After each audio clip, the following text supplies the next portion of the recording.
So the Nats try to bounce back this afternoon, wrapping up this quick two-game series against the Cleveland Indians after a tough loss for Max Scherzer last night, and a good crowd expected on hand this afternoon. A hot, muggy day in Washington, but still perfect for baseball, especially when you got to take on the Cleveland Indians. Leaders in the American League Central, Johnny Holiday, F.P. Santangelo, Bob Carpenter back with the ball club tomorrow night, Friday night, as they start a series against the Atlanta Braves. Gio Gonzalez goes today. If his changeup is working as well today as it did the last time out against the Giants, the Nats are in great shape. Well, it's one of his best starts of the year. We came against a first-place ball club. He's facing another one today. But if you go back to his last start on the 5th against the Giants, 7 strong for Gio. And the changeup, even to lefties, was the key. It was coming out of his hand real nice. He had some really good hitters looking silly on it. But the fastball command set up the changeup. So we're looking for another good one from Gio here today. It's a warm day.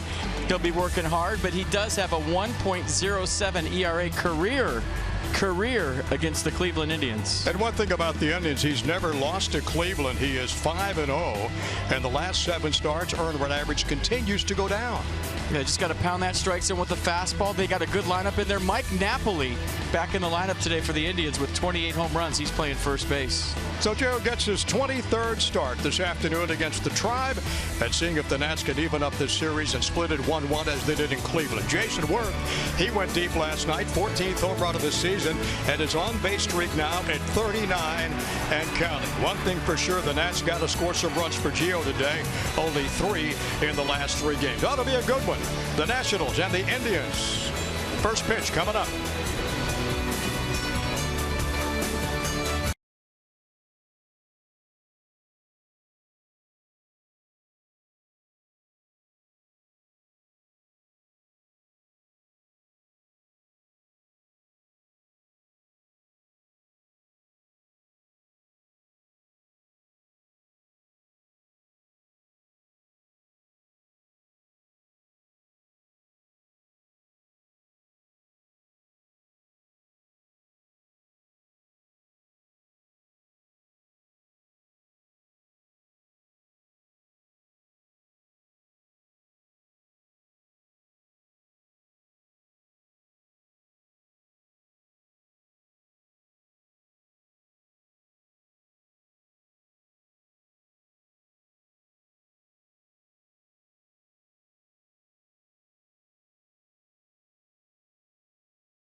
Baseball on Masson is brought to you by PNC Bank. That's for the achiever in you.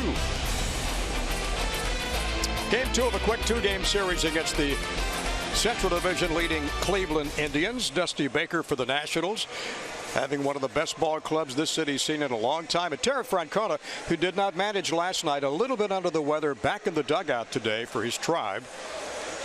And talking about the weather this afternoon, 92 degrees. Humidity 52, and the winds out of the southwest and kicking up pretty good at 14 miles an hour. Beautiful day for baseball. Perfect temperature. Gotta love it. If you're around the yard, come on out. Take a look at our lineups for this afternoon. This is the Indians lineup. Rajai Davis leads it off. He's in center field. Jason Kipnis, the Indians second baseman, hitting second. Francisco Lindor at short. Mike Napoli, the first baseman in the cleanup spot, back in the lineup today. Jose Ramirez will play third. He'll bat fifth. Then Brandon Guyer, Abraham Almonte, Chris Jimenez, and Josh Tomlin on the mound. Napoli career against Gonzalez, 4 for 14 with a double and triple. And Gio Gonzalez in the mound today for the Nationals. A 5-1 winner last start on the 5th against the Giants. 7 strong. Gave up just 1 run on 2 hits. 7 strikeouts, 1 walk. Maybe one of his best starts of the year. 104 pitch performance. Fastball average 91. The changeup was the pitch everybody was talking about. Also up keeping the ball in the ballpark too. Only 1 home run given up last 4 games. Well, that's because he's got the good sinker working. The fastball command allows him to get to that changeup. How about the heat this afternoon having an effect on him and also on Josh Tomlin? Well, they're baseball players. They play in the summer. They're used to the heat. They should be fine. We'll see. So the defense for the Nats behind Gio: Worth, Revere, Goodwin the outfield, Espinosa, Rendon left side, Turner, Murphy right side, and Wilson Ramos behind the plate. And speaking of Wilson catching today, happy birthday to the Buffalo. Got banged around a little bit last night, but right back in that lineup today. You talk about major league players. Yeah. That's a great hat. That is a great hat. Wilson having a phenomenal year. And Gio as well at 7-9. 4-4 here at Nats Park this year with the Nationals left-hander. No decision, a 7-6 loss to the Tribe a couple of weeks ago. Gave up 3 runs, 5 hits, went 6 1/3. Rajai Davis leads it off against Gio. Davis with his 6th ball club in his major league career. Started off with the Pirates back in 2006.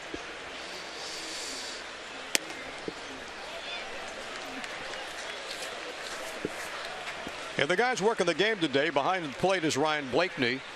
Ron Culpa down at first base. Chris Conroy at second. That ball is fouled down the third baseline. And Jerry Meals, who's the crew chief, working down at third. The Indians with a 3-1 win last night. Max Brilliant, as always, into the 7th with a no-hitter. In 6 1/3 scoreless innings.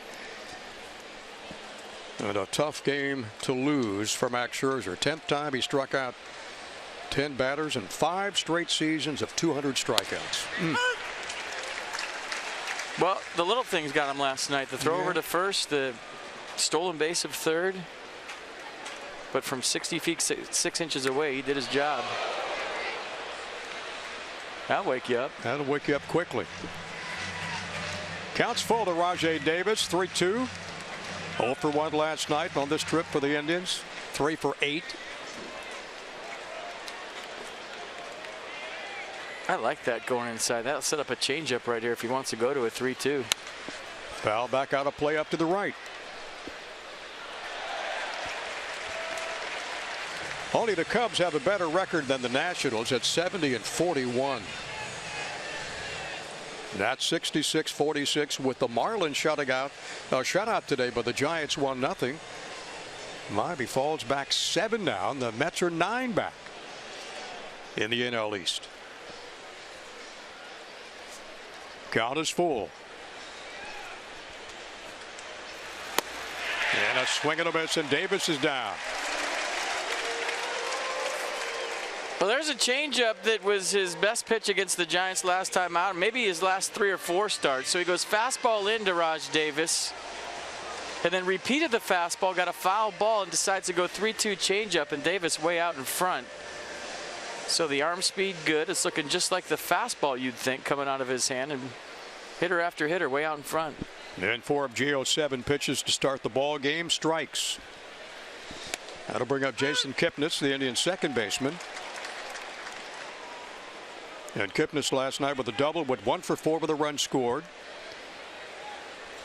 Went 4 for 15 so far on this Indians road trip.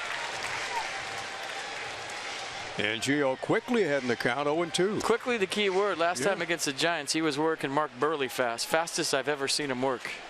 Just getting it and going.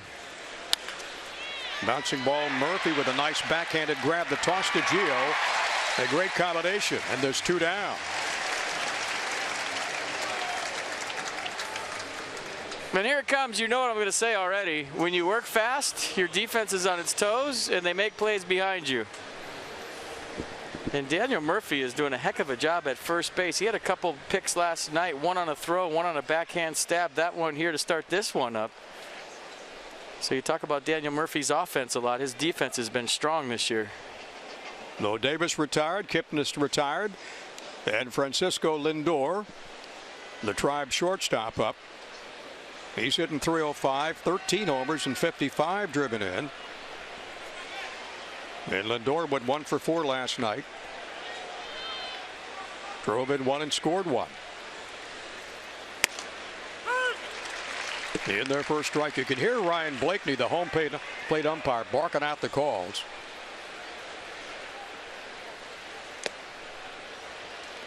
Last night, the Nats had 8 left on the bases.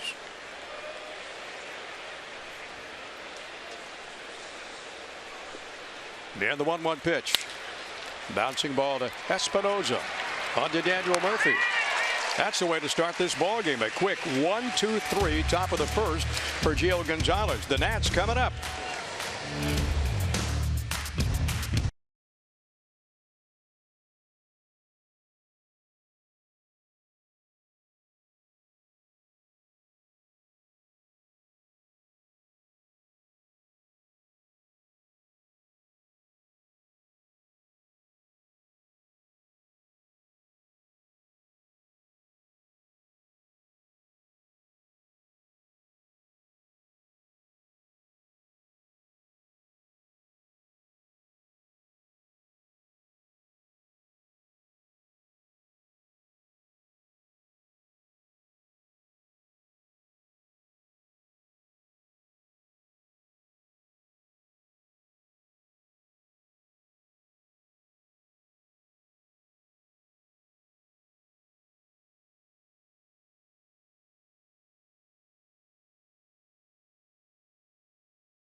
They got a little ketchup. Maybe a snow cone or some cotton candy before that. Yeah. And we watched him during the break. He was carrying on a conversation with himself. And it was all about baseball. Lost a couple of his front teeth. That's a great shot. Great shot. Nats have Trey Turner leading off today, then Jason Worth and Daniel Murphy, followed by Ramos, Anthony Rendon. Brian Goodwin getting his first start in the big leagues today. He's in right field, then Espinosa, followed by Ben Revere and Gio on the mound. Ramos in 216 international play. And you look at Josh Tomlin's numbers, 77% fastball. Yeah, a lot of cut fastballs. He got a short, quick slider, 12-6 curveball. Fastball average is 89. Obviously a command and control guy. 11-4 loser last time out against the Yankees. 7 runs on 9 hits. Couple of walks, couple of strikeouts. Just 4 2/3 for Tomlin. Opponent's hitting .261. He's from White House, Texas, pitching in D.C. How about that? And Tomlin quickly ahead to Trey Turner leading off for the Nats. 0-2, bouncing ball down to third. Ramirez across the diamond to Napoli, and there's 1 down. With a 5-3, Worth will step in with a .250 batting average and his 14th home run last night. Here's the Cleveland defense today. Geyer, Davis, Almonte, the outfield. Lindor, Ramirez, left side. Kipnis, Napoli, right side. And Chris Jimenez behind the plate. Not only a home run for Jason last night, but that on-base streak safely now goes to 39. Only 4 behind Zimmerman's record set back in 2009.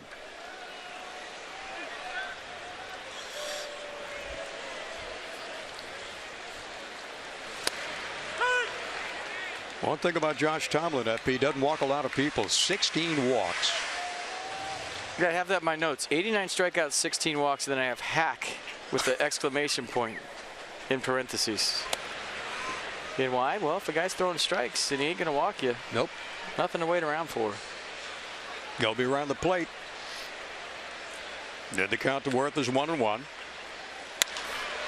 And Jason fly ball to right, drifting back, and back is Almonte on the warning track, and the ball gets past him and bounces over the fence.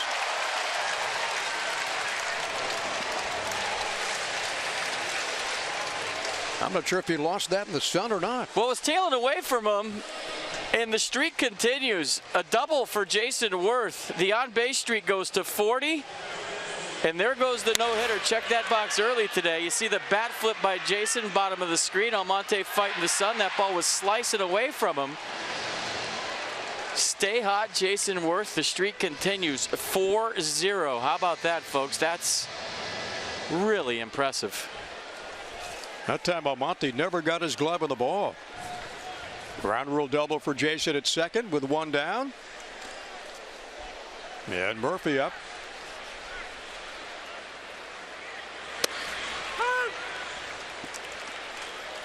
Oh for 4 last night for Daniel, and on this homestand just 1 base hit and 15 at bats. That'll change though. Just watch him talking to umpires. Watch him do everything. Just love it. Boy, he's hitting the wall. I mean, it's hard to grind every single at bat, every single pitch all year. And Dusty wants to give him a day off, but with injuries he can't. Inside and tight to Murphy. That .347 batting average leads the National League. Leads him in hits, multi-hit games with 44.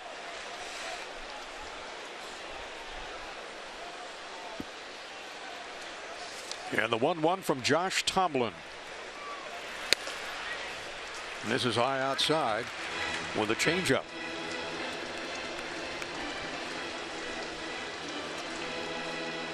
Tomlin interleague play for the Indians. He's 2-0 this year.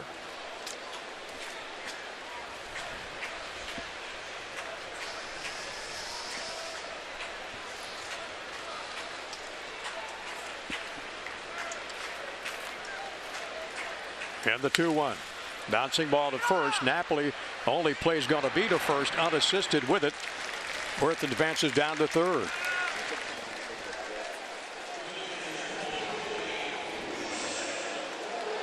Let's go deep inside the numbers. Longest on base streak in Nats history, 2005 to present. Ryan Zimmerman, the only one ahead of Jason Worth.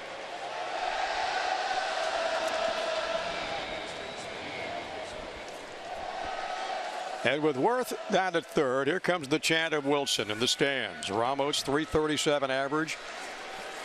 He's driven in 62 this year with 18 home runs.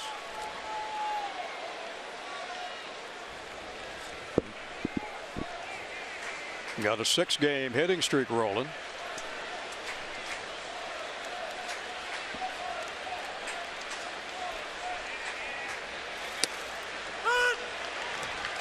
In the first strike with an 89 fastball.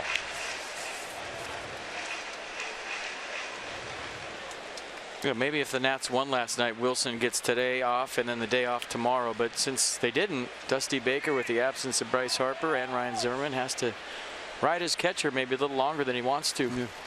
Got to play him. That thing almost hit Rendon in the on-deck circle.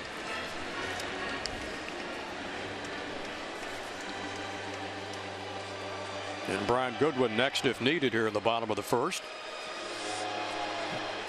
After Gio set down the Indians 1-2-3.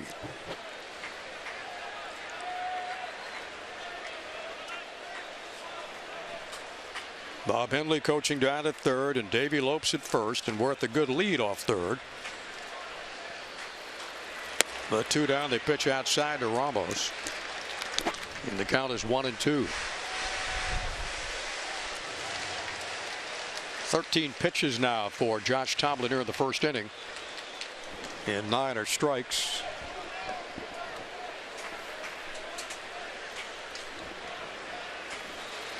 And the 1-2 line drive in the gap into left field for a base hit and an RBI, and the Nationals take a 1-0 lead. But his bat is so quick, isn't it? I mean, he just lets that ball travel. He took that right out of Chris Jimenez's glove. Josh Tomlin tried to trick him with a curveball with 2 strikes. And watch Ramos just wait on this. There's the curveball, the rotation. And look at him just let it get deep. And then the quick bat right back where it came from. Wilson Ramos with a clutch 2-out knock to put his team up 1-0. And it's RBI number 63. For El Buffalo, it's 1-0 here in the bottom of the first. 7-game hitting streak. He's hit safely in 21 of 25 now. And yeah, she's got the right hat on. Yeah, there's a reason, too. She was sitting by herself. She turns too quick. You could put an eye out with that thing. Wilson 12 for his last 24. Well, you don't want to turn too quickly, do you? No, you saw there was nobody next to him. It's a great hat, but you're not going to make a whole lot of friends. Rendon, solid numbers again this year. 13 home runs. I mean, her family is smart. Yeah. We're going to sit a couple seats down, honey. You just scream for Wilson all you want the whole game.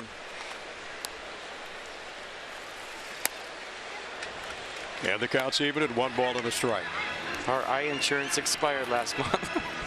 You sit by yourself. Our vision is done. You're on TV. That is a great hat, isn't it? That's a lot of creative work right there. I love it. Remember last night's game, FP, the Daniel Murphy foul ball? We were trying to find. They texted me who it was. The young man is Ethan Ulinow. Or was Ethan Ulinow in that foul ball by Murphy in the first inning. The lady we were talking about is his mother. Yeah, I saw the that. one wearing the Cleveland shirt. Saw that on Twitter after the Dad, game. Les was also there. It's even more reason to give the ball to your mom. Well, she says pass the information to FP. He'll know why he didn't bother to give the ball to his mother. Your mom got winged by a foul ball and you kept it? Come on. Yeah. All she's done for you your whole life, all those Christmas presents, and That's you right. keep it? Come on. Least he could do is give her the ball. Right. That's what we're saying. 1-2 to Rendon. Brian Goodwin on deck. 1 run in. The Ramos RBI, number 63, scoring Jason from third. 1-0 pitch just outside with a fastball.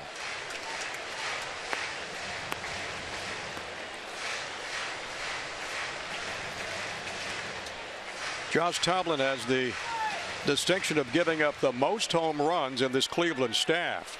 26 this year.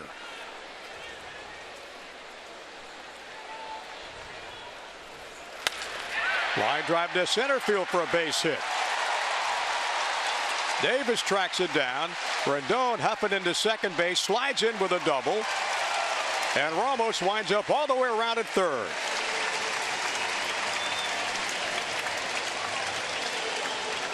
Well, first things first, nice swing by Tony. 2 bags with a 2-out double. But Raj Davis, give him credit right here. He saved a run for the Indians for a minute. This is a nice play by the Tribe center fielder. Watch him go in the gap and cut this off. If this ball gets by Davis, Bob Henley waves Wilson Ramos, but Davis hustling in the gap. He cuts it off. He keeps everybody at second and third. 26th double of the year for Anthony Rendon. Tops of the ball club, and with 2 down, 2 on. Brian Goodwin 0 for 2 this season, briefly called up from AAA Syracuse, where he had phenomenal numbers, made that all-star team in their first right. And remember, Wilson fouled that ball off for the foul ball, hit his ankle last night while he was catching, and he got around there pretty well. Was running good.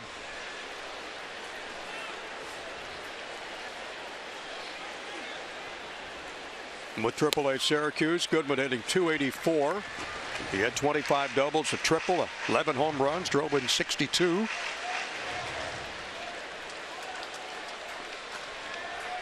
Nats brought him up August the 6th, a couple of days ago.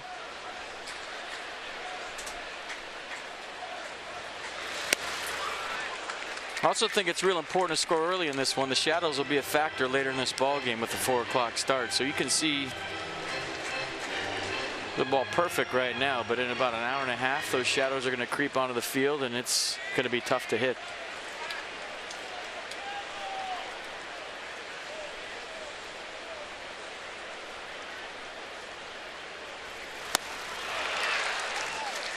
And Goodwin strikes out. That ends the Nats half of the first. We go to the top of the second. Napoli, Ramirez, and Geyer to face Gio Gonzalez with the Nats leading it 1-0.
Lead here at Nationals Park. We've talked a little bit about Gio Gonzalez's recent success. Over his last 6 starts, 2.43 ERA, and opponents are batting just a little bit over 200 against the Nationals left-hander. Now that stretch has been important for Gio to get back to his form earlier in the season, but even more important for this Nationals team because that time frame that Gio's been so strong has coincided with the time that Joe Ross has been on the DL. The Nats have gotten pretty consistent production from Strasburg, Scherzer, and Roark, but especially with Ross out, they need production from their other rotation spots. And since the start of July, Gio has given them quality work. Dusty saying after Gio's last start, we're getting more and more confident in Gio because he's getting more and more confident in himself. He's getting back to the Gio that we saw, guys, over the first 6 weeks of this season. Exactly right, Dan. Thanks so much. Dan's with our Coons.com sideline report. Over 2 million vehicles sold and counting. Mike Napoli, first year with the ball club. Came up with the Angels, spent some time with Texas and the Red Sox the last 3 years. A lot of these guys having very impressive numbers for the Indians this year. Among them, Napoli, 79 RBIs, leads the ball club. And the home runs with 28. Also tops in the Tribe. Career numbers, 253 in his 11th year. 232 home runs. Breaking ball, the count's 1-2. Napoli's going to be 35 coming up in October.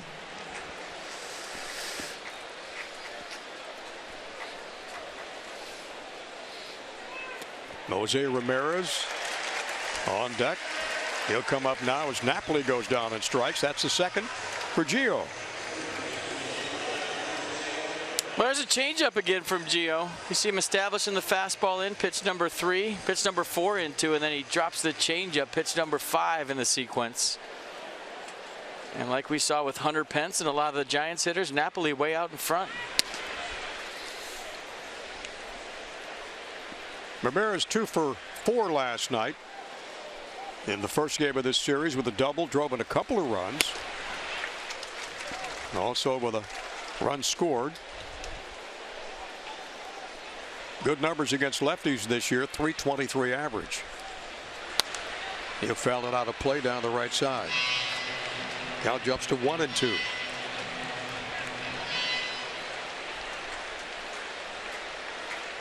Not too shabby against right-handers either, at .298.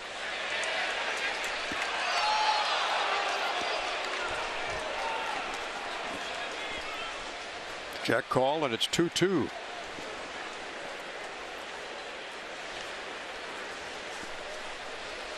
And Gio working quickly again. Fouls it back on the screen. A lot of advantages to working quickly, where I talked about one, your defense on their toes, but number two, it shows me you have confidence in your stuff. If you're getting it going, you're not thinking about anything, you're just pitching. And number three, if you get an umpire that works with you, they like guys that pitch fast. They like guys that work fast. You'll get the borderline calls. They're looking for strikes because they're appreciative of the fact that you're not out there shaking off 6 times, walking around the mound, picking up the rosin bag, and taking your time. And the 3-2 pitch. Swinging a high pop behind short. Espinosa looking up in the sun and makes the grab when there's 2 down.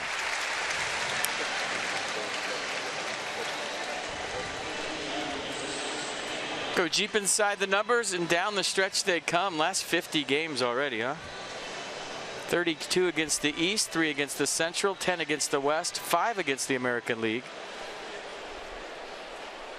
See the winning percentage of teams remaining, the lowest in Major League Baseball. 20 games left against 500-plus teams. Those can be a little misleading. You know, the Braves don't have the best record, but they've won 10 of their last 13. So it's when you catch a team, I think, that's more important than their overall record, especially coming down the stretch. And pitch number 27 from Gio here in this top of the second inning. Counts even up at 1-1. He's thrown 17 of his 27 pitches for strikes. And the breaking ball just missed outside, 2-1. Brandon Guyer, .247 average.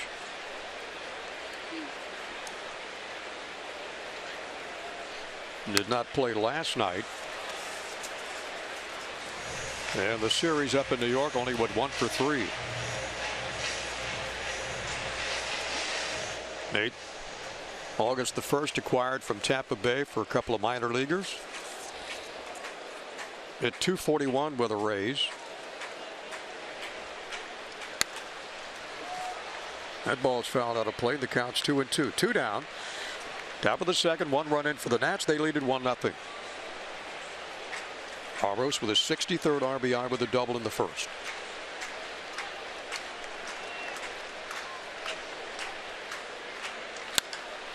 Bouncing ball through to right field for a base hit, and the Indians have their first hit of the game.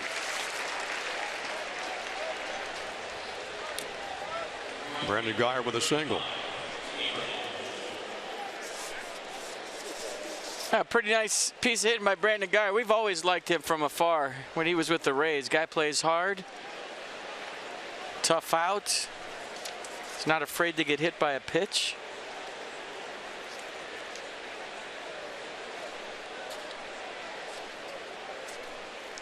So Almonte will face Gio for the first time. Only his 24th game with the Indians, and a shot in the gap, and racing back. It's going to go off the wall. Rounding second and rounding third is Guyer. He'll be coming home. The throw's going to be late, and it's tied at 1. Almonte into second with a double.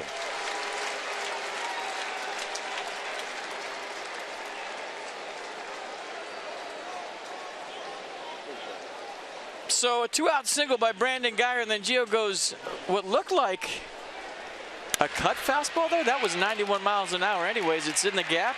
Good effort by Brian Goodwin. He gets it in quick.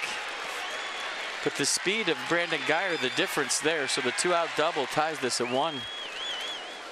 Brandon Guyer can fly. And did. Chris Jimenez, the Indians catcher.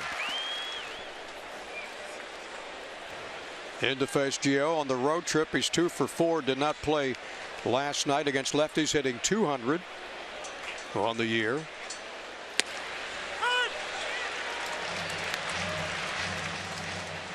Third time he's been in the Indians organization.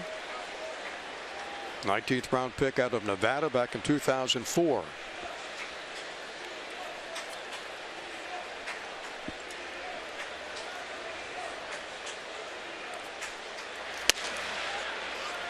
Check swing, and it's 1-1. Gio wanted that.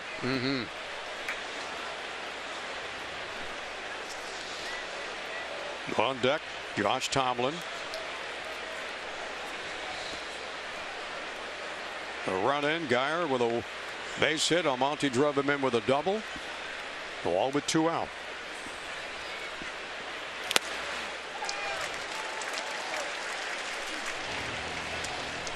He had the count at 1-2. Pitch 35. Nobody's picking up that changeup off Gio. Nobody. I mean, you could put Jimenez on here, but he's pitching carefully to him with the pitcher on deck. That's an American League pitcher on deck too, so I wouldn't give Jimenez anything to hit here. Make him hit your pitch.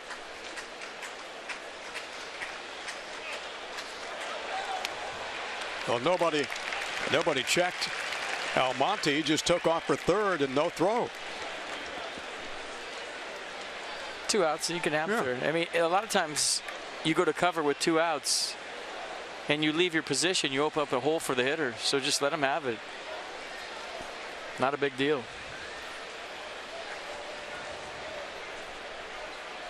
Almonte with a steal to third. The count 2-2.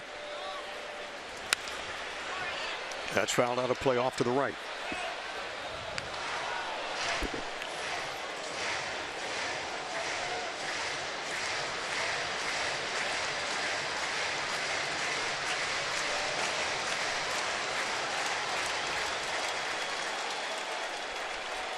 Jimenez hitting safely for the Tribe in 15 of his 30 starts this year.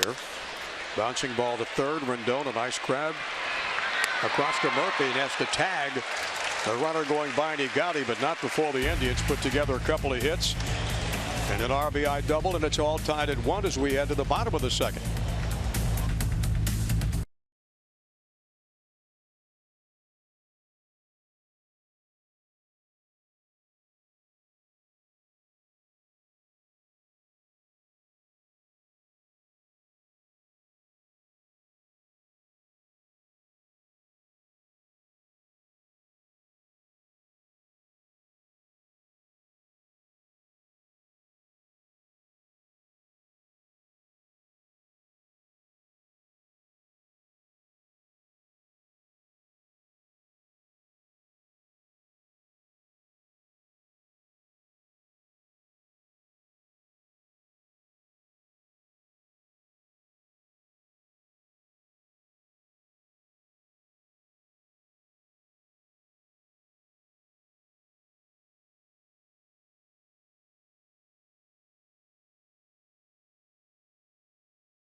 Dominion National smiles it's almost Friday, providing innovative high-value dental and vision benefits to area employers and individuals.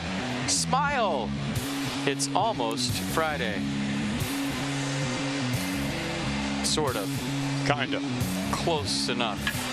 Like Max was? Like horseshoes, it's almost Friday.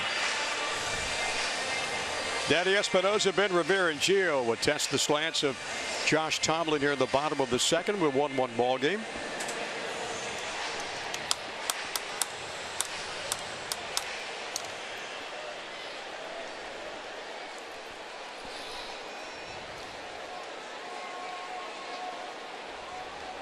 Espinosa 0 for 4 last night. Had a couple of knocks in this homestand. And still has 3 games remaining over the weekend with the Braves.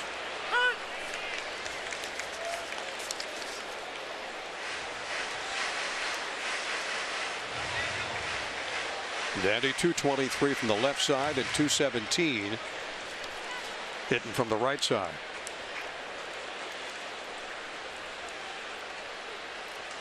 '80 base hits. Trying to get number 81, and he got it. Speed of Espinosa paying off in that one. So a lot of base hit bunters, when they show on the first pitch, they won't do it again because they've already tipped their hand. But Danny Espinosa saw Jason Kipnis back still after he showed the first pitch, so he does it again.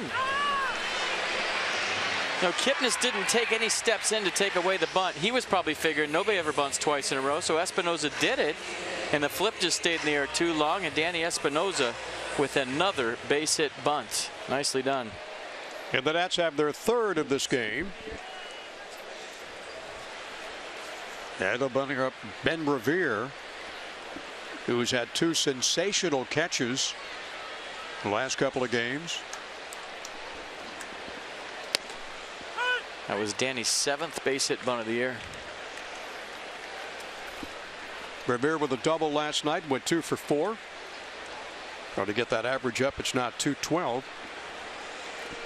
And both his hits on the homestand coming last night.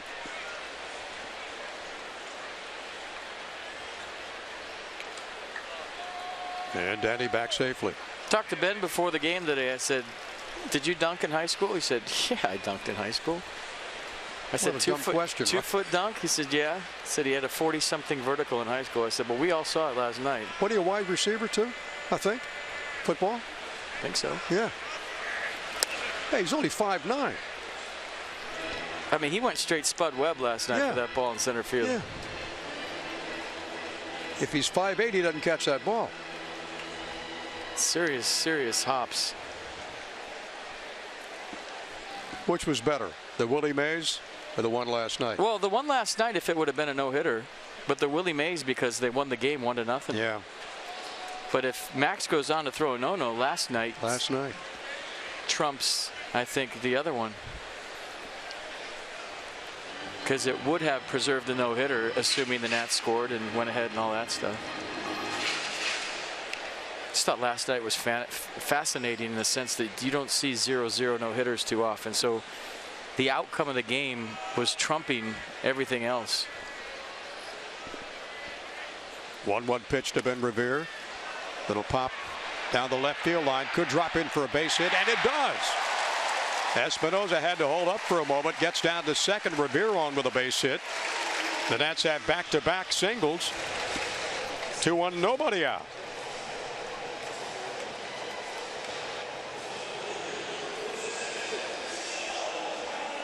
Lob wedge right here, 56 degrees. Just flop it on the green from what, about 60 yards? Inside 100 for sure. And I'll tell you what, that inside out swing, getting your hands inside the ball, not rolling over, allowed Ben to throw it out there. He couldn't have thrown it out there any better for a knock. Nicely done. Take a million of those as a hitter. A little bit of hot water now for Josh Tomlin. Runners at first and second. Rivera at first and Danny Espinosa down at second with nobody down. Infield playing in, and Gio, let's see what he does against Tomlin. Lays down the bunt, and it's going to go foul. The last second spun the wrong way. And good play by Jimenez, letting it go foul. Yeah. He knew there'd be a little English on that ball, so let it hit and make Gio do it again. Gio's got a couple of hits this year, 3 of them. One of those a double.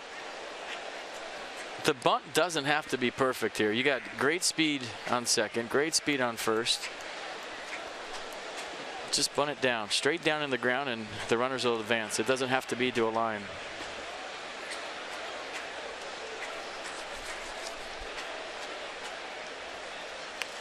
Lays it down again. Also fouled again.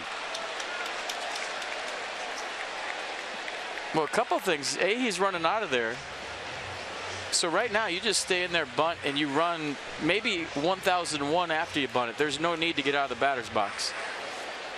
And number 2, just get it down. Let the speed on the bases take care of the rest.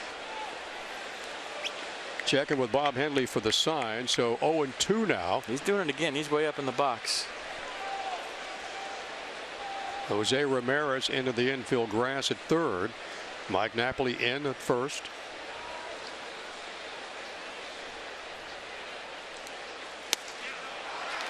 And Gio strikes out. That's number 2 for Tomlin. And back to the Nats top of the order with Trey Turner, then Worth and Murphy.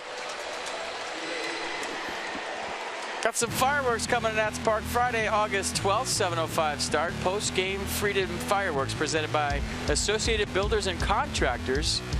Go to nationals.com/promotions for more details. August 12th, fireworks. Friday night. Yes. Well, the last time it was rained out, wasn't it? Last fireworks display? Well, there's a rain delay, so it went past the curfew. But I lived in Navy Yard for 3 years, and we stayed up way past the curfew all the time. I don't think it would have woke up too many people. Right. This is a young, fun place to live. Yes, somewhat. And is the neighborhood changing, huh? Oh, my goodness. Yeah, for the better, because I moved out. It sure is, yeah. You moved out, more people are moving in. Yeah. It's a safer place. 1 ball, 1 strike. Young Trey Turner at second today. Rounded out the third, his first time up. Swinging a high drive to left field. Drifting back is Davis on the warning track and hauls it in, tagging at second and heading down to third. Hit Espinosa, and Rivera retreats back to first. Turner just missed that one. Well, that's where Gio's probably kicking himself on the bench right now, because that would have been a sac fly. Who knows if he got the same pitch or not, but he just gets underneath that one to keep it in the yard. I was wondering if Ben Revere was going to tag on first base too, because this is as deep as it gets. If you're not going to tag on this, you'll never tag on a ball. Ben took a couple of steps to second, thought better of it. Now Rivera staying at first. Down to third is Espinosa at the corners with 2 down. Van Worth with a double in the first, and he scored the Nats' only run.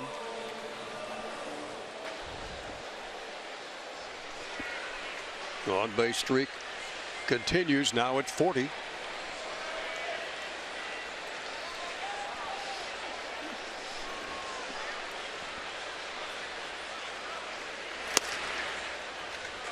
Cutter at 88, missed outside. 1-0.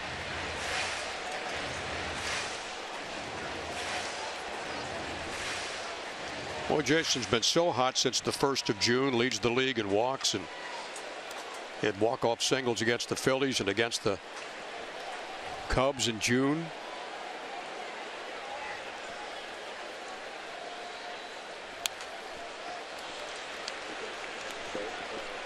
Count even at 1-1. Go deep inside the numbers with Jason Worth. Highest career average versus an opponent. Yeah, he likes to hit against the Indians, the Rangers. Probably bigger sample size against National League teams. Yeah, no question about that. I like that between he and Mike Napoli, we have the 2 hitters in this game today that see the most pitches per at-bat. Mike Napoli's number 1 with 4.61 per at-bat, and Jason Worth number 2 in all of baseball, 4.51. All of baseball. All of baseball. Not just the National League. Count to Jason, a ball and a strike, 2 down. Good take on a fastball at 90.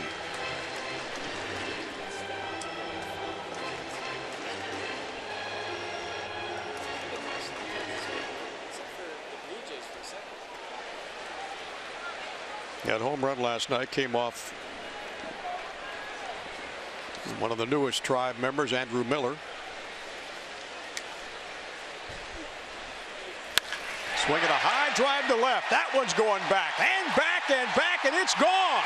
3-run homer for Jason Worth, number 15.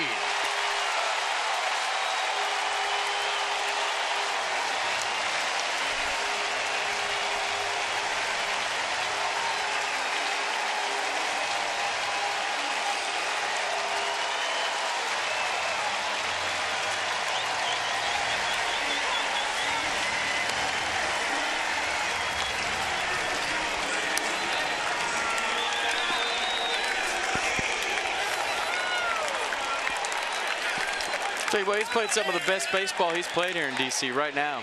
40 game on base streak. He's swinging the bat. He had a tater off one of the toughest lefties in all of baseball last night. Now he goes deep here with a 3-run shot to make it 4-1 Nats. RBIs number 48, 49, and 50 for Worth. And home run number 15, back-to-back.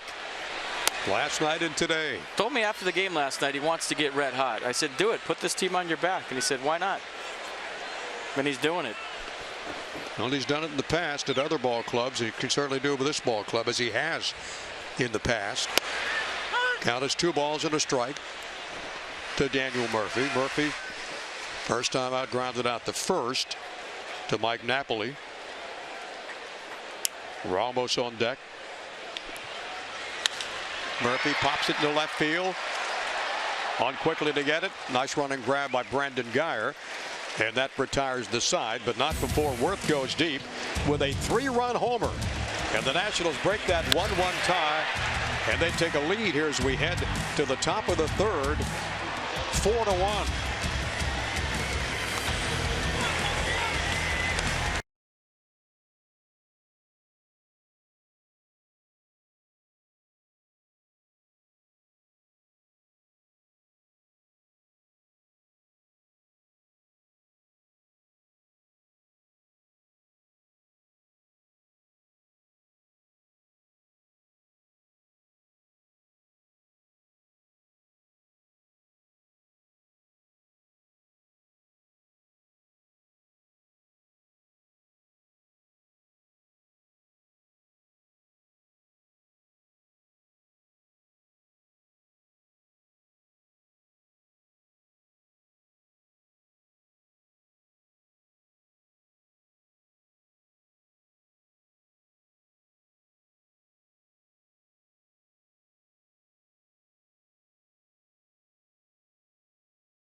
RBI number 50 for Jason Worth, but we always have to critique the bat flip, don't we?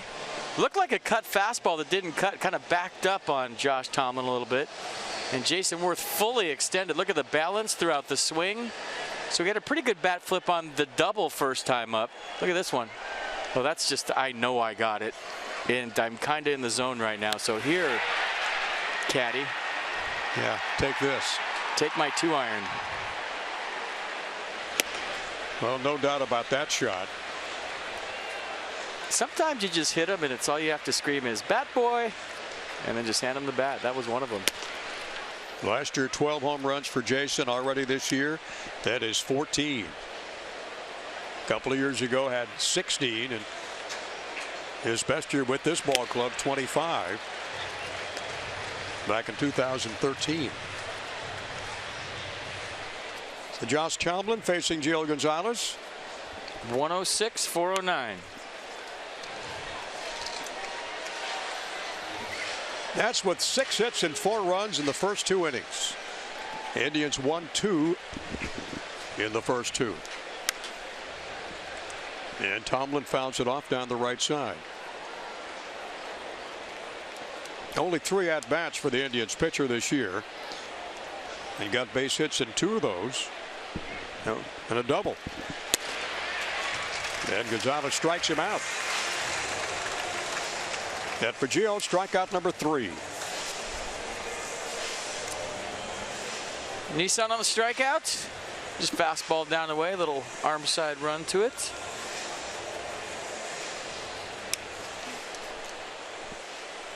Gio's given up only 2 base hits here in this game so far. Rajay Davis, he struck out to lead off the game. Change up in there for a strike. And it's 0-1.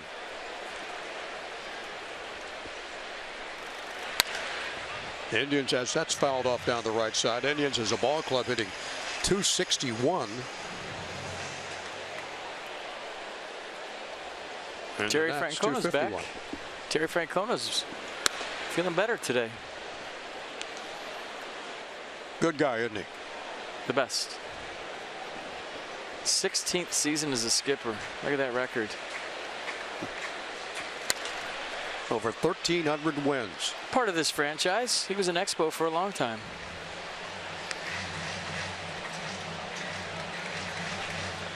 Yeah, the count, 1 ball, 2 strikes to Rajay Davis.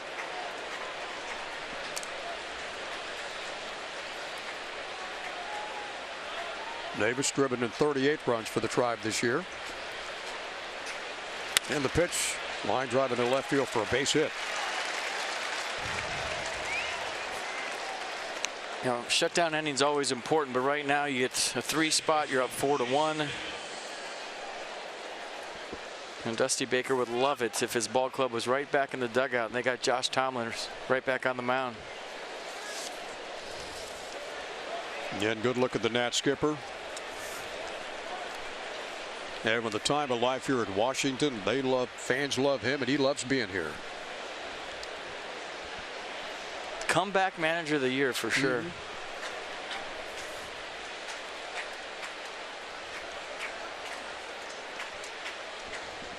Indian second baseman Jason Kipnis up for the 2nd time. Also a 2-time All-Star for the Indians. 0 for 1. Grounded out to Murphy down at first, his first time up. Pitch foul back on the screen, and the count goes to 1-1. Haven't seen too many curveballs from Gio today, if any. Could have been sleeping on a few, but I don't remember seeing any. I think the off speed's been all changeups. Pitch count at 51. There's the top of the 3rd, bouncing ball to first. Murphy will take it. Kipnis backtracking, and there's 2 down.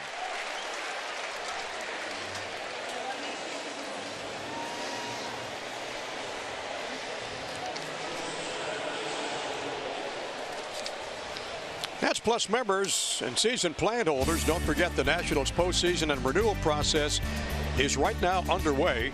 The deadline to get your postseason strips is August 31st. Plus, if you renew for 2017 by that date, you'll get yourself an extra postseason ticket offer.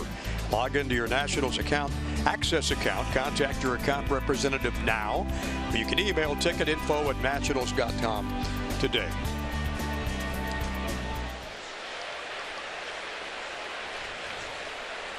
With the unassisted play on Kipner by Murphy. Davis down to 2nd. And with 2 out comes up Francisco Lindor. Indian shortstop for the 2nd time. Check swing in there for a strike. 93 with a fastball.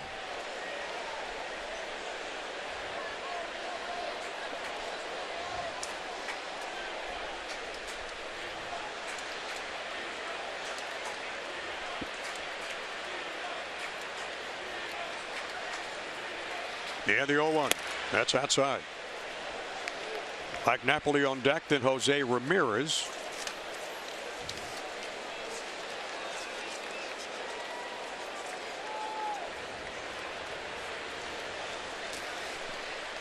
Well, this young kid, FP, he can do it all, can he? Yeah, he can hit, field, run. Hitting .296 against lefties this year, 87 for .294. He has 10 home runs against lefties.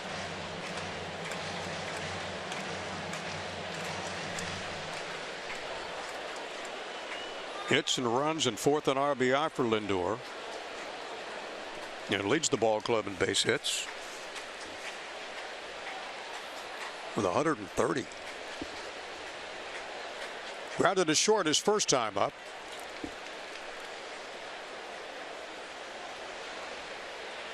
And the 2-1. Check swing did not go through.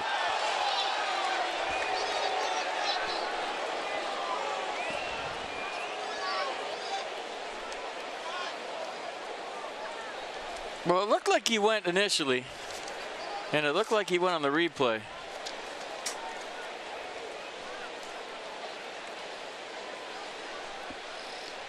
So he works to count to 3-1 now.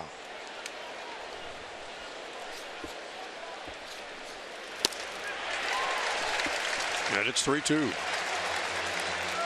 Pulling the string nice. Maybe his best changeup of the game so far.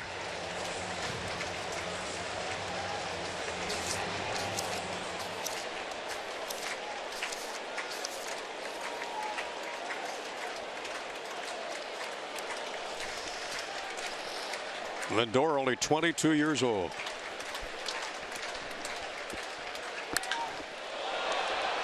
Swing a drive to left. Jason Worth drifting back on the warning track. And that's gone to the Indians bullpen. 2-run homer for Francisco Lindor. And that's his 14th of the year.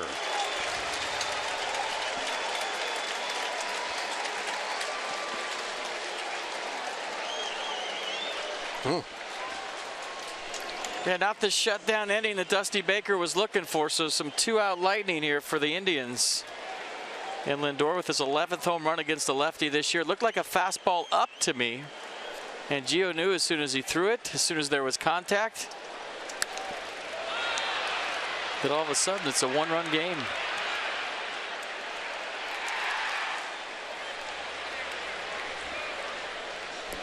Nats lead at 4-3. With Mike Napoli up for the second time. Struck out his first time up. He was Gio's second strikeout victim of this game. 101 mile an hour. Pitch speed 101. 392 feet in that home run. And drifting back is Goodwin over his head and right and off the wall. And Napoli digging for second. He'll slide in safely with a double.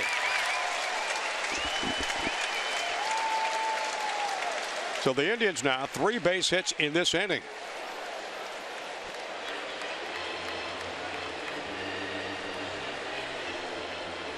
Well, the Indians could hit. There's no doubt about it, especially when you get in the middle of their order. You just saw Francisco Lindor, and now Michael Napoli going the other way for the 2-out double. Cleveland's averaging 4.97 runs per game overall. That's second best in the American League. So a 2-out double for Mike Napoli keeps the line moving here with 2 outs. And Mike Maddox quickly out to talk to Gio Gonzalez. Davis with a single. So the Cavaliers won the NBA championship, and on Twitter somebody wrote "Party at Napoli's." And it just took on a life of its own, and now the Indians all have T-shirts that say "Party at Napoli's," and he's embraced it 100%. He's a guy that likes to have fun off the field. He also likes to have fun on the field too. Yeah. Lindor the 2-run homer now. Napoli with a double. Shot in the gap to left center. Revere drifting back. He can't get it. That's off the wall. Napoli will score. Into second base, standing up with a double, is Ramirez. The Tribe with 3 consecutive hits now, and they have tied this game up at 4.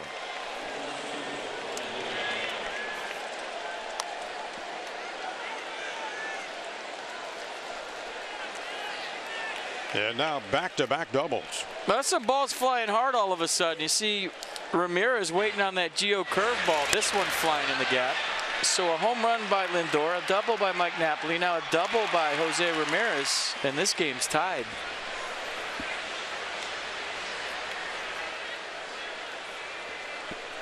For Ramirez, that's RBI number 6 on the year.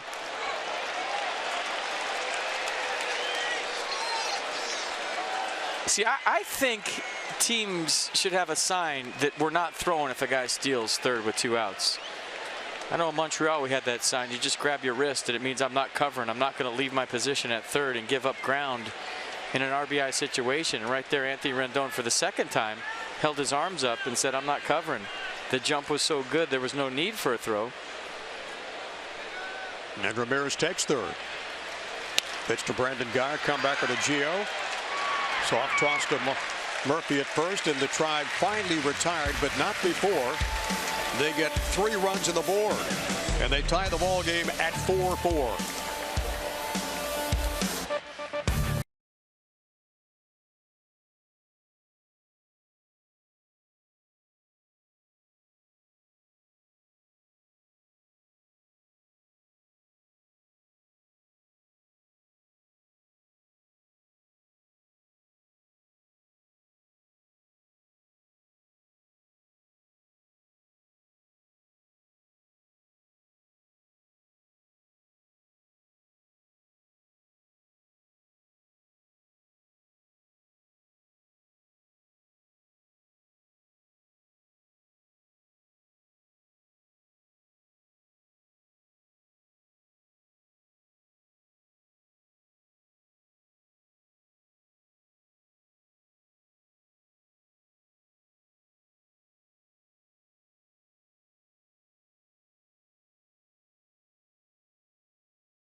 The greater coverage of baseball brought to you by T-Mobile.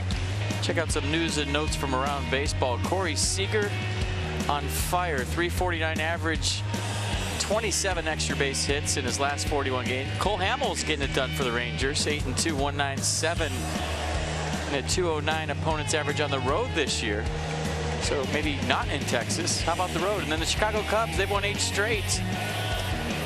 They are 70-41, 38-17 at home, 32-24 on the road, and 9-1. Start beating them. 9-1 in the last 10. Yeah, got to cool them off.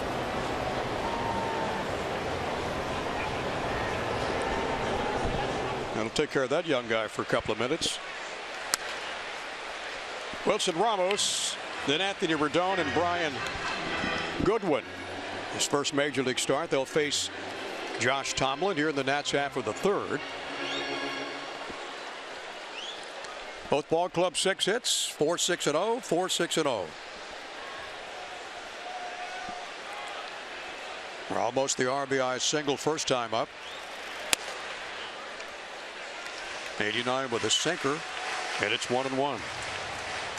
Wilson 63 RBIs now.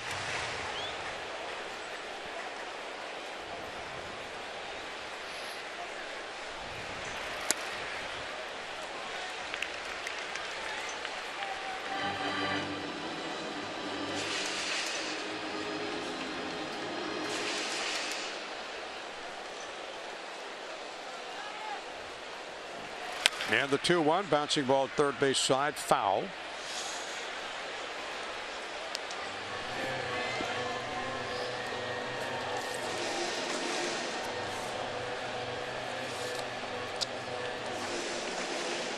Trying to stay cool on a warm day. Shade is good. Close to the shade. That's why that inning was so big for Gio Gonzalez. If you could just get to the shadows today with a lead, you got a good chance. The shadows are your friend as a pitcher. Wilson celebrating his 29th birthday today. A lot of happy birthday signs for the Buffalo in the ballpark.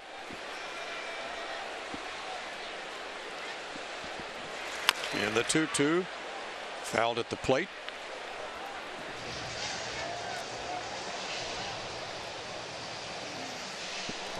I think that's the other side of the foot he got banged up last night on the foul tip.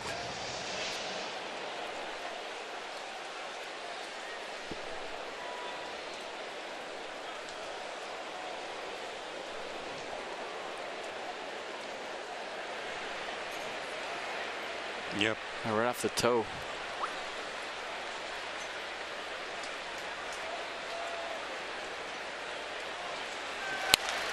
Boy, he just looks dangerous. Every swing he takes, he looks dangerous.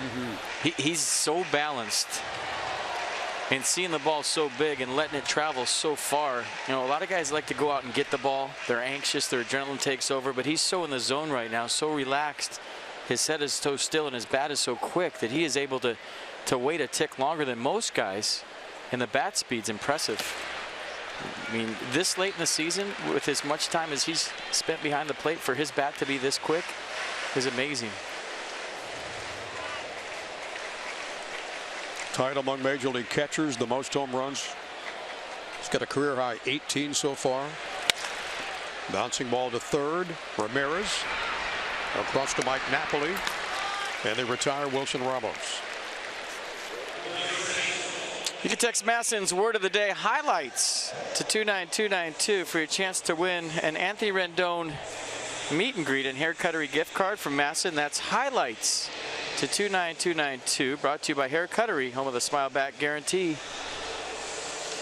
So one away in the Nats half of the third in a 4-4 ball game. Ramos retired. Anthony Rendon up for the second time. He doubled. 26th of the year in the first inning. And Tomlin quickly ahead with him in the count 0-1.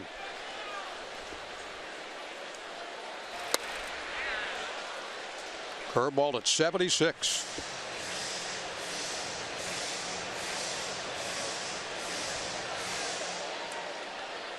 Opponents this year against Tomlin hitting only .261. But 129 hits given up and 125 in the third innings. Rendon strikes out, and that's number 3. Brian Goodwin making his major league first start today in the big leagues, and Dan's got more. The young guy. Johnny, Brian Goodwin had a last couple of years. They were pretty tough for him. He had some injuries that he had to battle through, but he told me things really turned around for him this winter when he played winter ball in Venezuela. Finally felt fully healthy, started really trusting his instincts again, laying out for balls without hesitation and playing loose. And he said that he really carried that mentality into the start of this season. The results have been very positive, named an International League All-Star with AAA Syracuse, and now getting called up to the big leagues for the first time in his career. The outstanding young man hits a rope down the right side. That's off the wall in front of the stands down to the right sideline. Trying to check that box for his first big league hit. I remember when we had he and Anthony Rendon up here in the booth when they got drafted together on TV one night during a game when they were at Nats Park. And Tomlin ahead in the count to Brian Goodwin. 1 ball, 2 strikes. Started off with Hagerstown. Up to Syracuse, back to Harrisburg, Syracuse, and now with a big team.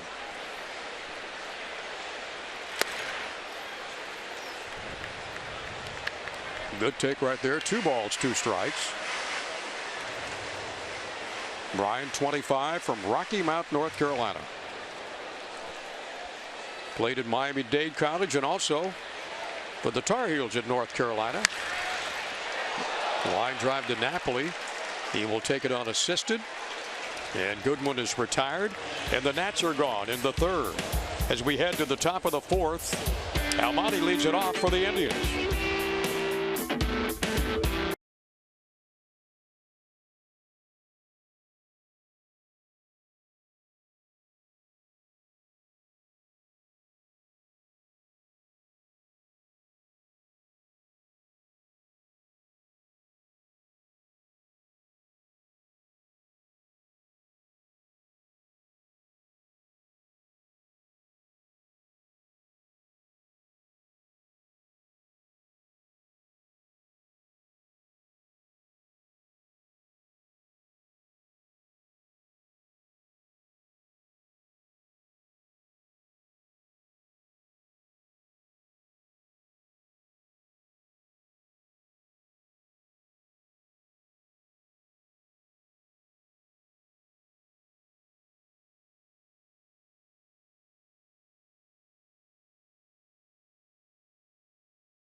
The fourth inning of Nationals baseball brought to you by the RAV4 Hybrid.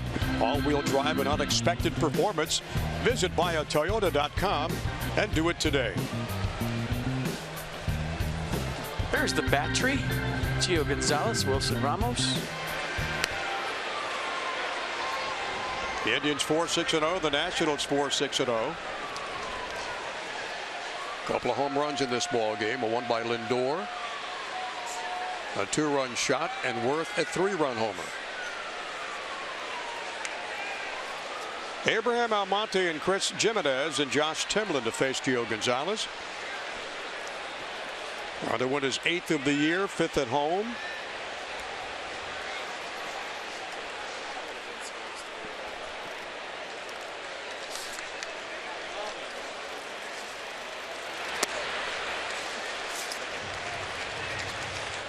And his 98th in his career.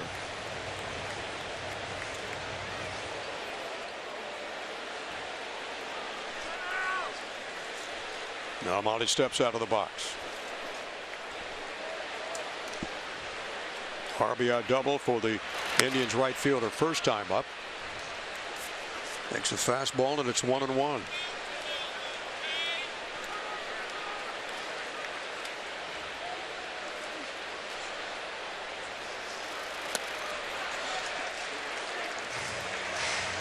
Nice curveball, and it's 1 ball, 2 strikes.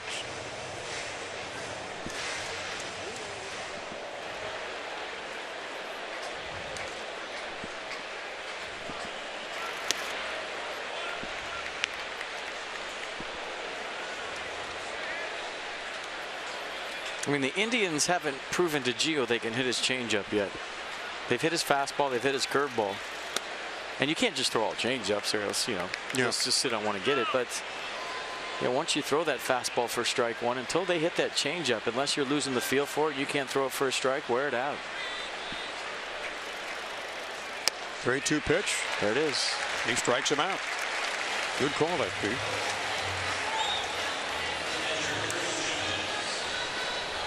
Mercedes will show you the strike 3 changeup, 85 miles an hour.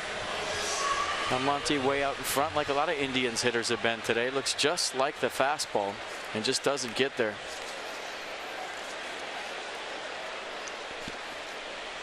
So the Indians catcher Chris Jimenez hitting .208 on the year. He'll pop a high fly infield. And Murphy fighting the sun, grabs it. And there's 2 down. Josh Tomlin up for the second time with 2 outs and nobody on. Got an interesting story about Josh Tomlin, how he met his wife Carly. He's a guy that doesn't collect trophies, but he likes to display deer heads in his house. So he took one of his deers to a taxidermist. The deer was Carly's dad. Carly's dad was all excited that, hey, Indians pitcher Josh Tomlin just sent me his deer to mount. So his wife Carly looked up Josh on the internet, thought he was good looking. They started talking, and now they're married. Wow. Bring this out right here. You never know. That's correct. All your dating websites and stuff. Yeah. You send a deer. Works every time, to doesn't stick on your wall, and you meet your wife. It's awesome. It's a great story. Now, guys all around the country be doing the same thing now, taking a tip from that story. Sure. Let's see if it works for me. 2 balls, 2 strikes, 2 out, nobody on. Top of the 4th, and Tomlin fouls it back. It's got a good hack. Yeah.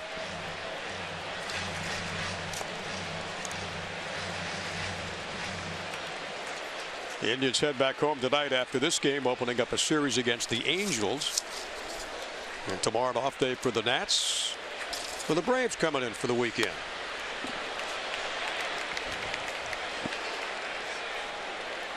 Tomlin spent his entire career with the Indians organization.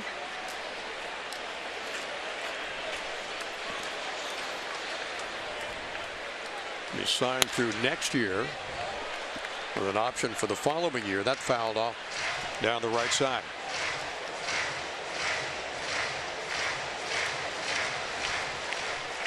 Drafted originally by the Padres back in the June draft of 2005. It didn't sign with him. And he stays alive at the plate. Had some shoulder surgery last year.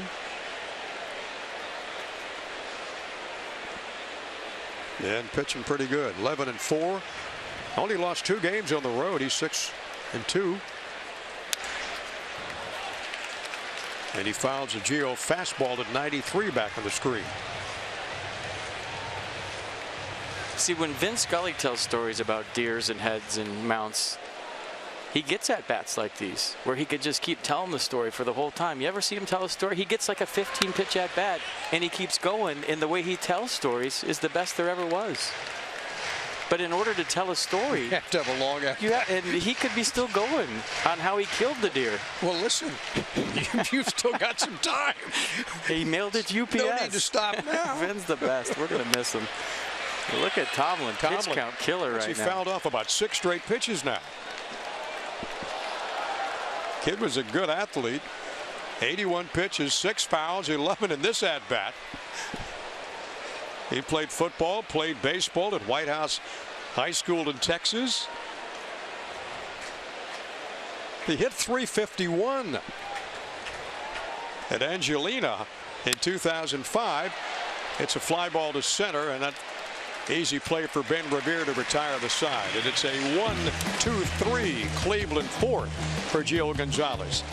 Tie ball game at 4-4.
President's Race, sponsored by Geico. Here we go. The Olympic theme continues.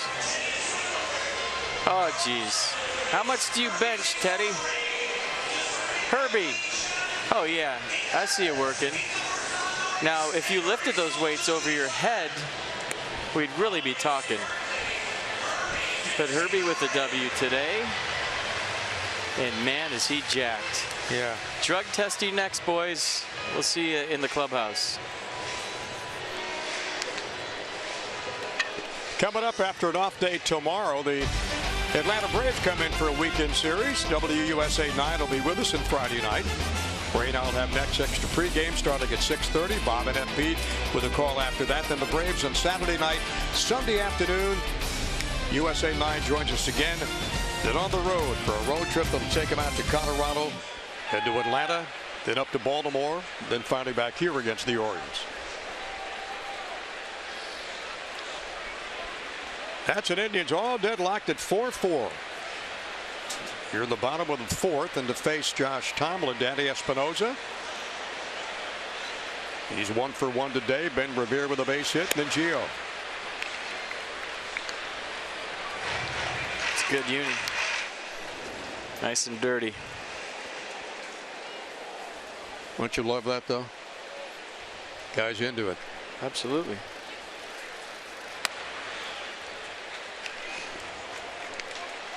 '84 with a cutter. 2 balls, no strikes to Espinosa. Danny 56 driven in.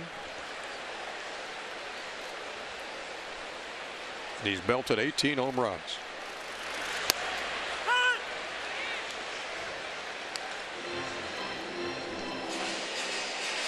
Tomlin now with 62 pitches.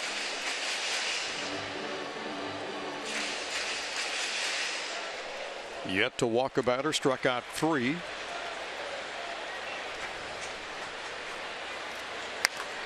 Got to be around the plate, you know that for sure. Only 16 walks all year long.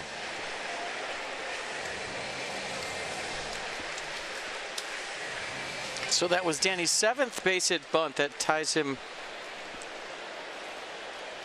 for 4th in the major league. Cesar Hernandez from Philly has 10 base hit bunts. Adam Eaton, who had a couple against the Nats when they played him for the White Sox, has 8. And Odor from Texas has 8. Espinosa opposite field. Nice running grab by Brandon Guyer in left field to haul it in. Danny trying to go opposite field. Almost had a base hit. There's one down.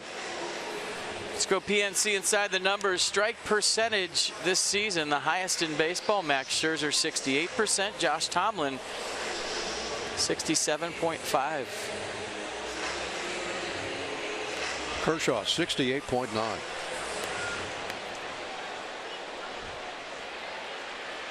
Groundouts, flyouts, strikeouts, 4, 3, and 3. That's off of Tomlin. A shot by Revere. Tomlin recovers quickly and got him at first. And his catcher Chris Jimenez out to quickly check on Tomlin. A couple of hard hit balls in the 4th by the Nats. Danny Espinosa with a bullet to left. Brandon Guyer going back and taking one away. And now this one. Kind of Ben Revere's season in a nutshell. He's been robbed of so many hits this year. Add another one to the list. And they'll give Tomlin a little chance to walk things off. Appears to be okay, and he is. Let's go. Gio waiting in the box with 2 down and nobody on. Tomlin now retiring the last 6 Nats he's faced.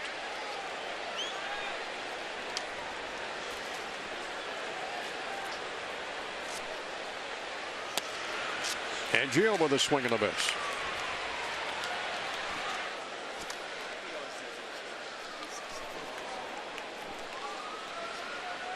Tomlin 66 pitches. And quickly ahead in the count 0-2.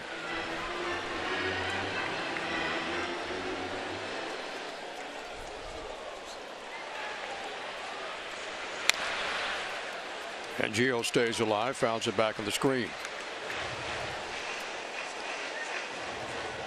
Last Nationals base runner Ben Revere with that base hit back in the 2nd inning.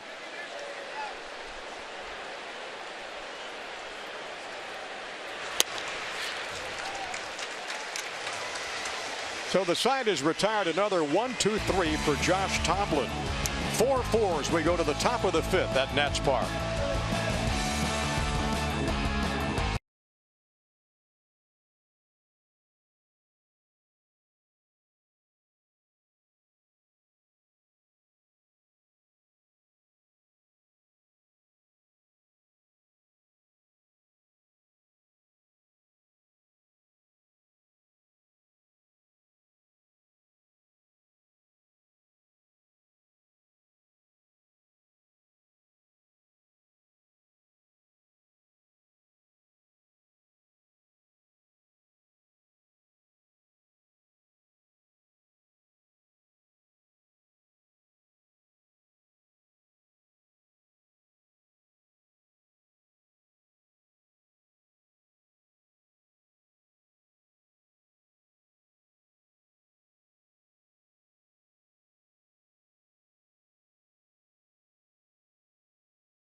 not be reproduced or retransmitted in any form, and the accounts and descriptions of this game may not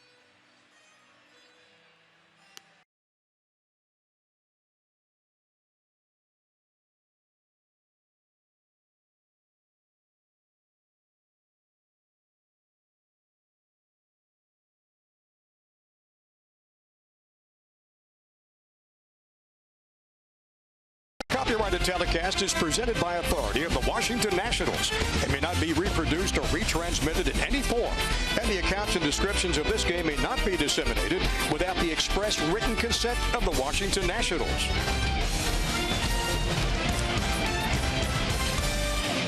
Four to four as we head to the top of the fifth inning. Gorgeous, gorgeous day here in the nation's capital. You know it's a gorgeous day? Star Wars Day, August 13th, 7:05 start, Braves in town. It's going to be a fun one of the most popular movies of all time, so dress up, come to the yard.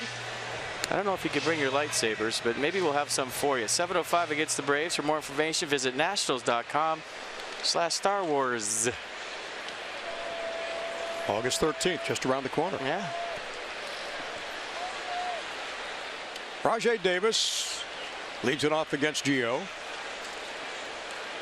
Then Jason Kipnis and Francisco Lindor.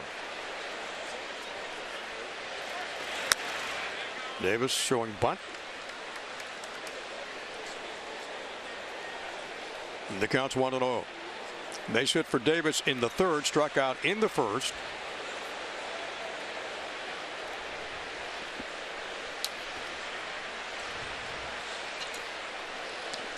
Now the 1-0. Low for ball two, 84 with a changeup.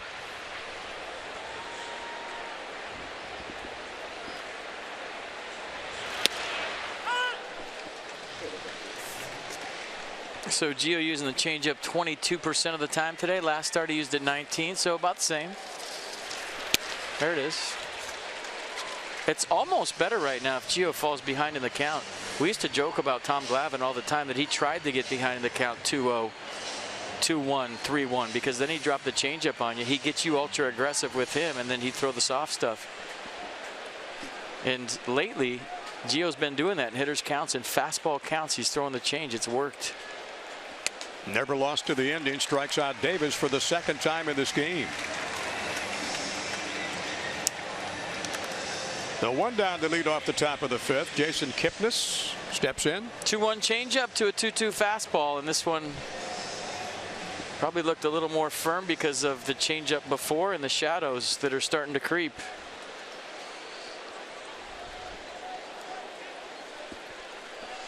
Kipnis grounding out to first both times up.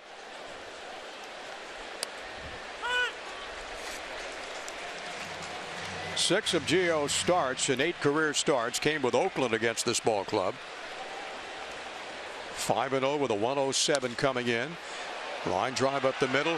Espinosa shaded that way. Scoops it off the turf before it hit the turf, and there's 2 outs. Nice play by Danny. Well, fourth game of the series, you see him shading Kipnis up the middle, and that has a little slice to it. Comes back to Danny. He's ready to throw just in case the umpire didn't see him catch it. Woodcust Cronmore saw him and calls him out, so there's 2 down.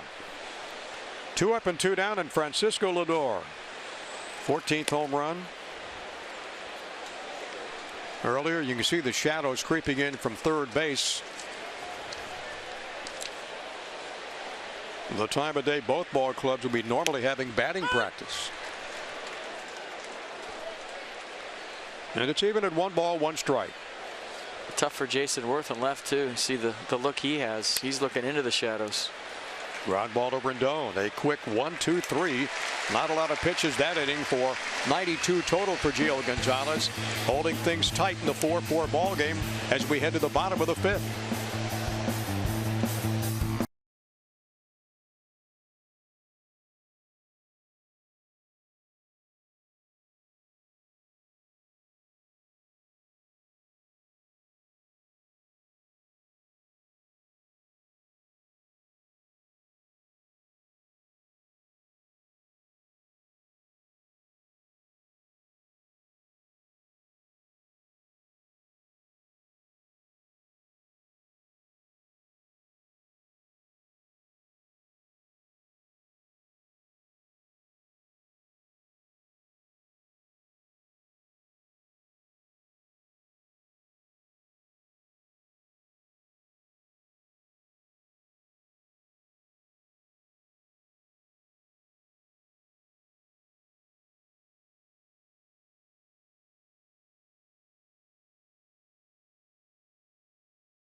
Time for some key in the driver's seat. How about J-Dub today? First time up, whack, double, slicing away from Abraham Almonte and right. Then second time up, whack. Homer is 15th of the year, a little earthquake once again here. So he's homered in back-to-back games against the Tribe. That was a 3-run tater. RBIs number 48, 49, and 50 for Jason. And there's your game summary. Nicely done. 4-4, head to the bottom of the 5th. Trey Turner, and then Worth and Daniel Murphy. And hopefully Ramos and Rendon after that. Maybe in this inning. Turner goes right field. That's a base hit. He's got the speed, turning first, looking at second, a bobble in right field, and heads into second base. Almonte bobbled the ball just for a moment, but Turner probably would have made it anyhow with a double.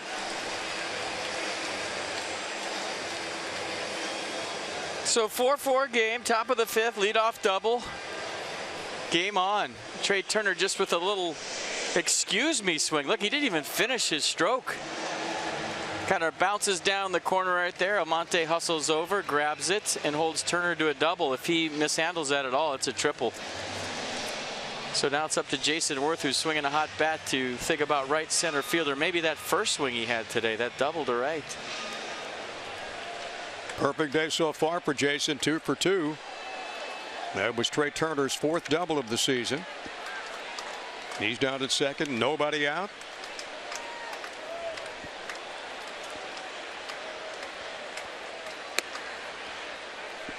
Tough assignment for Jason Kipnis right now at second base. He's got to hold Trey Turner.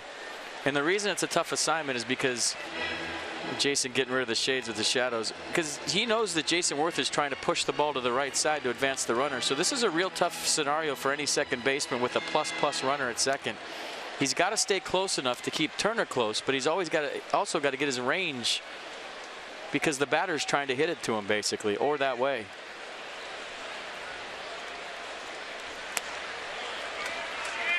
Worth checks that 85 cutter just outside, 2-0.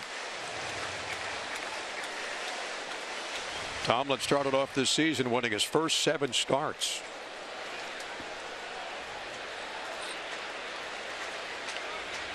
Longest tenured member of the organization, and that's Josh Tomlin. That pitch is high. Yeah, definite green light scenario. Yeah. There's times when a guy's having a snowball fight out there and you don't swing 3-0, but if you're Jason Worth, you're locked in. And Tomlin's a strike thrower. So this is a perfect scenario to swing 3-0.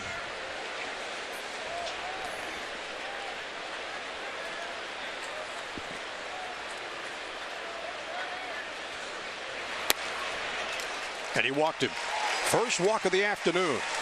Only the 17th of the season given up by Tomlin. I can't believe he was pitching around Jason to get to Daniel, but we'll see what happens here. You got one guy with a double and a homer off you, and one guy who's 0 for 2, but he lined out hard to left his last time up. Well, Chris Jimenez ought to talk to his starting pitcher. Ryan Blakeney making a trip out to the mound as well. Trey Turner at second, now Worth at first after the walk. Has anybody paid attention to that 30-second clock on the trips thing? No. All year? Has anybody even brought it up? Is it even in the stadium anywhere? I don't see it. Otero working in the Indians bullpen. There it is. There it is out there. Care factor minimal.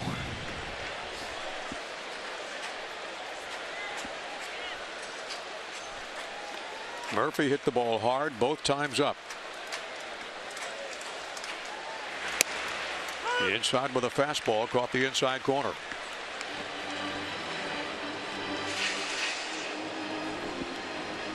Murphy at .345 with 21 homers, 81 driven in. Leads the ball club in hits with 139.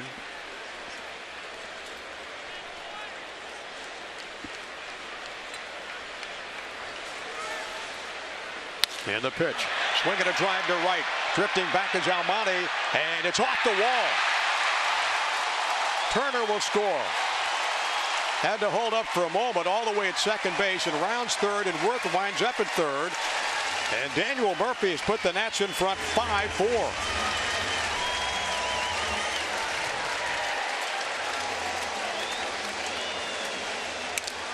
Almonte got kind of turned around, didn't know where he was in relationship to the fence, but a bullet off the bat of Daniel Murphy, so a line out to left his last time up, and he says, forget going the other way. I'm going to keep my hands close to my body and drill one to right, and he missed his 22nd homer by that much. Good read by Jason Wirth. They just think they got the ball in so quick.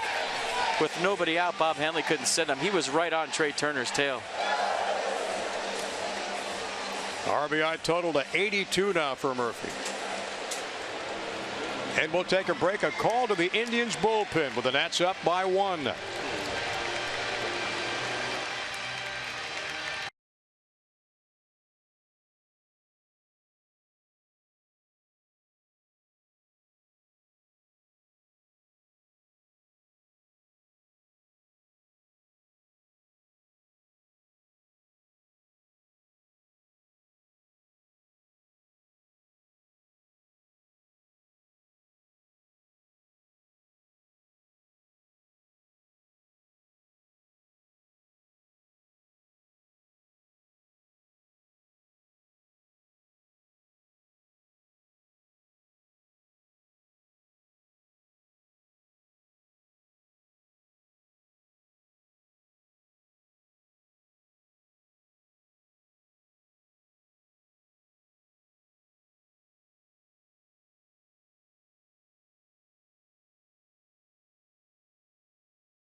So Daniel Murphy driving in the go-ahead run now for the Nationals. Rick Shue looking over things with Wilson Ramos, the scouting report, and Dan Otero, who come in from the Indians bullpen.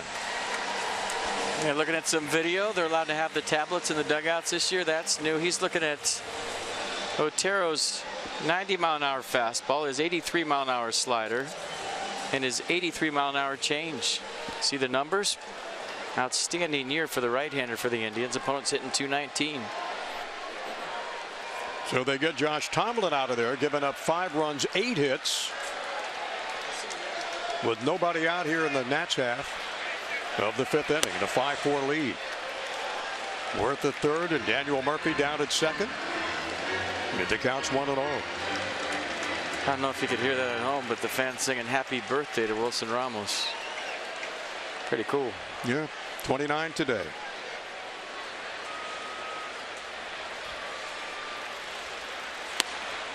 Check swing, the inside.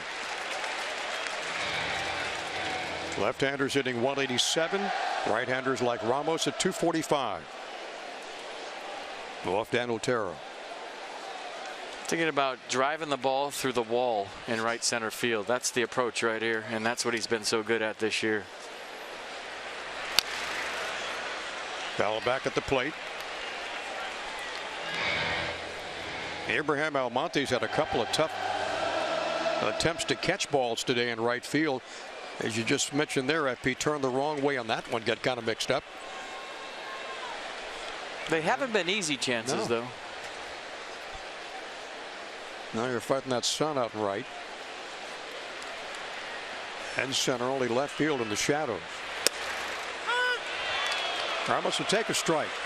Sinker at 91.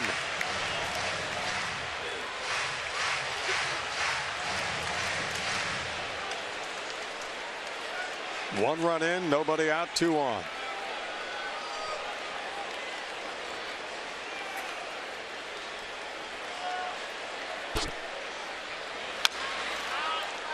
And Wilson stays alive, fouls it off the plate.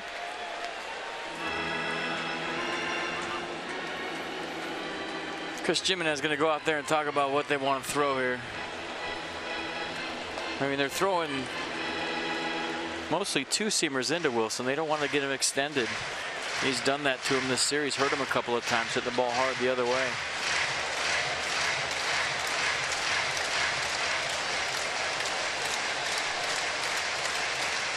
Otero spent a lot of years with the Oakland A's and San Giants as well.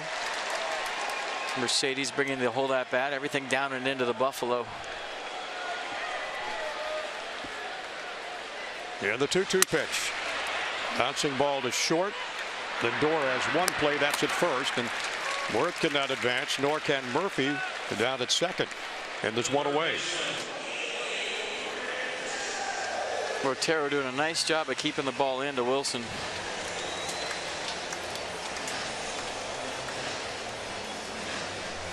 The Indians got Otero from the Phillies for cash back in December. After the Phillies got him on waivers from the Oakland A's. One away, bottom of the fifth, 5-4 ball game now. And Rendon has hit the ball hard his first time up. He's 1 for 2. You see Terry Francona keeping the left side back and has the right side in. You're thinking, well, why is he doing that? A couple of reasons. You know, maybe better arm strength on the left side, closer to the play. You'd think Jason Worth is going here, though, on the contact play. He's getting a nice lead at third. And Anthony Rendon trying to do the same thing Wilson Ramos was. And you'd think that Otero is going to try to do the same thing to Rendon he did to Wilson. Pound him in. Otero grew up in Miami, Florida, went to Duke, University of South Florida.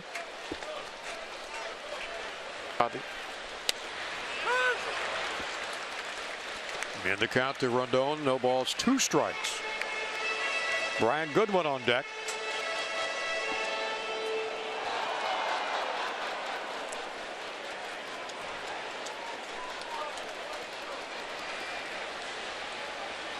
Worth the lead off third. Murphy at second. That's a base hit. Worth will score easily. Murphy will score easily. In the corner. Rendon digging for second. In there with a stand-up double. And the Nationals lead it 7-4.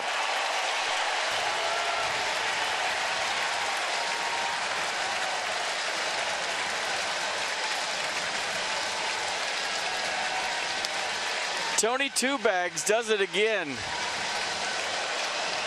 And every once in a while, and Dusty tells Anthony this all the time, you got to get them out of there. If they're going to bust you in, turn and burn, and that's exactly what Rendon did. He saw on deck what Otero did to Wilson Ramos, and forget hitting it the other way. I'm going to turn on it.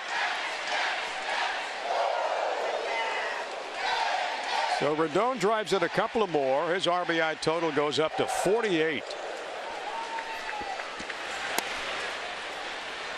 And the Nats a little breathing room now at 7-4 lead. A lot of people asking me what happened to the offense after Arizona. And I said first place teams happen to the offense after Arizona. Yeah. And it's hard every single day to put a 5 spot or more up. It's the big leagues. The guy in the mound gets paid a lot of money to get you out. Now they're facing another first place team in this series in Cleveland. AL Central leaders. 1 ball, 1 strike, and 3 runs in. That's with their 9th hit of the game. And 4th in this inning.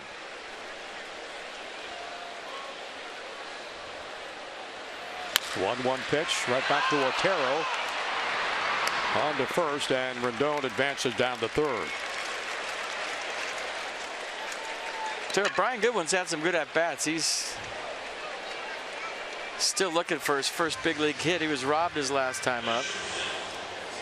Hit a couple of balls deep to right field, and that comebacker had eyes on a base hit to center field. He'll get one. First one's the hardest. Yandy Espinosa up for the 3rd time. He's 1 for 2. Base hit first time and scored a run. Rendon down at 3rd after the 2 RBI double. Talking hitting with Stephen Drew. Daniel Murphy. Good to see Stephen Drew feeling better, too.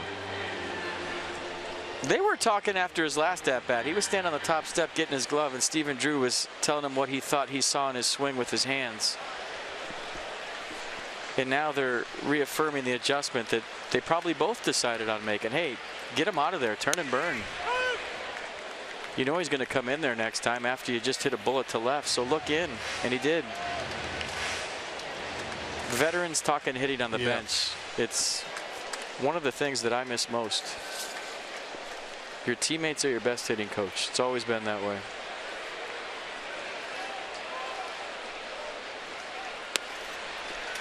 Pitch outside to Espinosa, 2 balls and a strike. Matt Belisle in the Nationals pen.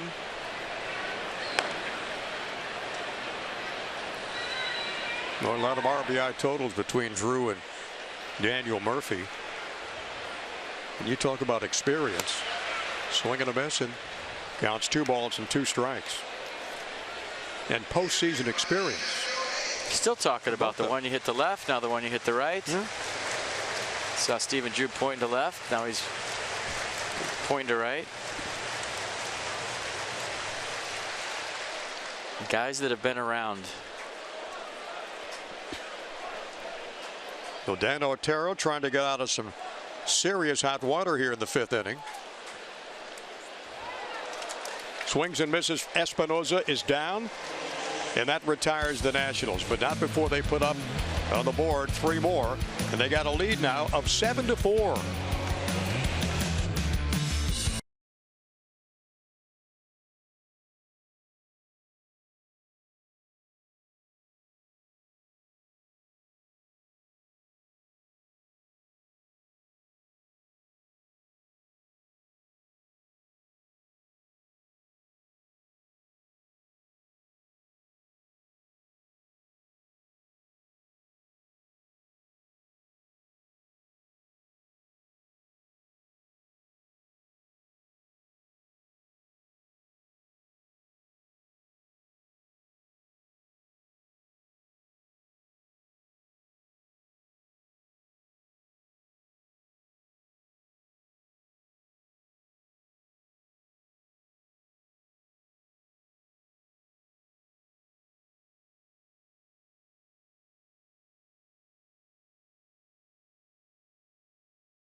TV Premium, the #1 live streaming sports service. You can watch every out-of-town market game live in HD on over 400 supported devices.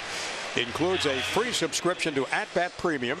That's the #1 app for live baseball. Blackout and other restrictions apply.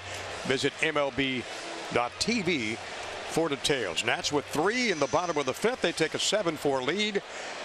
9 hits so far. Let's take a look at our PNC Minor League Insight. When you have insight, you know how to handle your finances with confidence. Brought to you by PNC Bank. That's for the achiever in you. Coda Glover, 23-year-old right-hander, having himself a good year. 14 games, a 1-1 record, earned run average at 2.61 with AAA Syracuse. He's tossed 20 2/3 innings. Getting the job done at AAA. He's ready. Call him up. Mike Napoli struck out and doubled against Gio Gonzalez. The last 4 starts, he's given Dusty at least 6 innings, and 6 of the last 7 at least 6. Napoli swings and misses, leading off the 6th inning. Jose Ramirez, then Brandon Guyer in the Indians' 6th.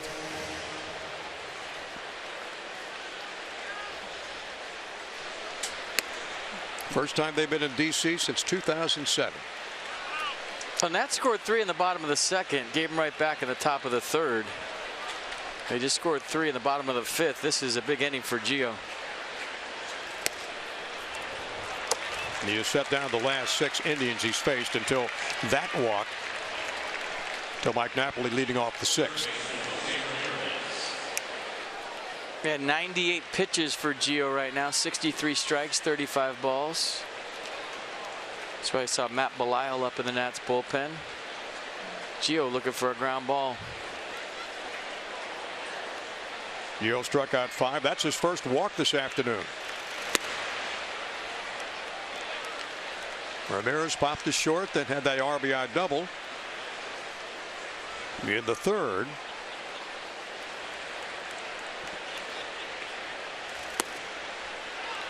That fastball inside, 2 balls, no strikes. I mean, you get a lead as a pitcher, you got to go right out there and say, look, this is my ball game, this is my win, I got this. And maybe Gio, the excitable type, tries too hard to do that, and sometimes it goes the other way. It's coming from a good place, trust me, but he would love to get his team right back in the dugout. Yes, he did the last 2 innings with quick 3 up, 3 down in the 4th and the 5th. Fastball in for a strike, counts 2-1. Brandon Guyer next. Abraham Almonte. Napoli lead off first, and a called strike. Count even at 2-2.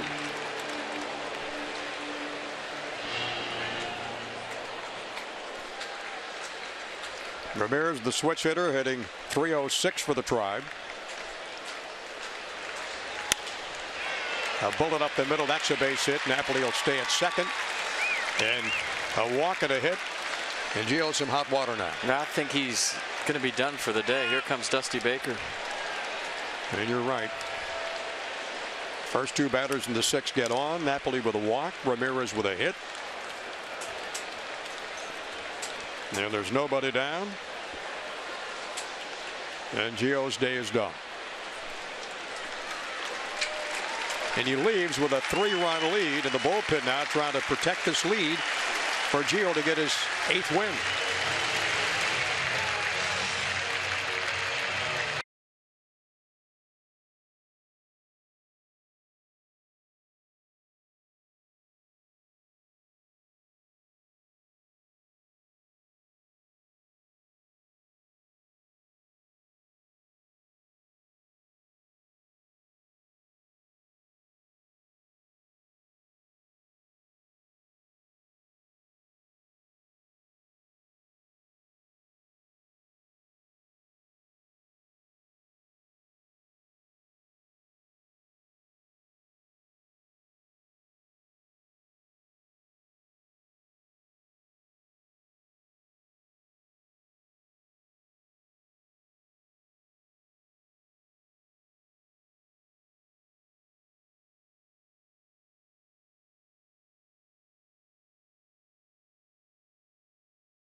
Is done with a 7-4 lead. He goes 5 innings, has 2 batters he faces here in the 6th, both getting on. Napoli with a walk, and the base hit by Ramirez. That gets Matt Belisle on the scene now.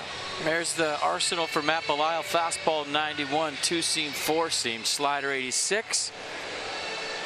Curveball to complement that at 75. An occasional change at 86. Opponents hitting 252 against Matt. This will be his 26th appearance. He had a nasty earner run average of 1.91.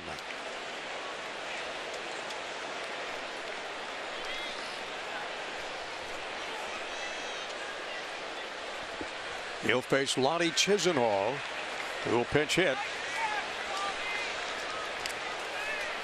for Geyer.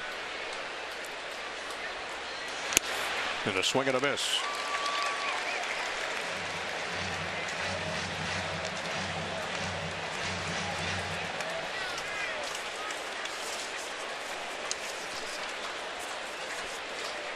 The Indians with 2 on and nobody down.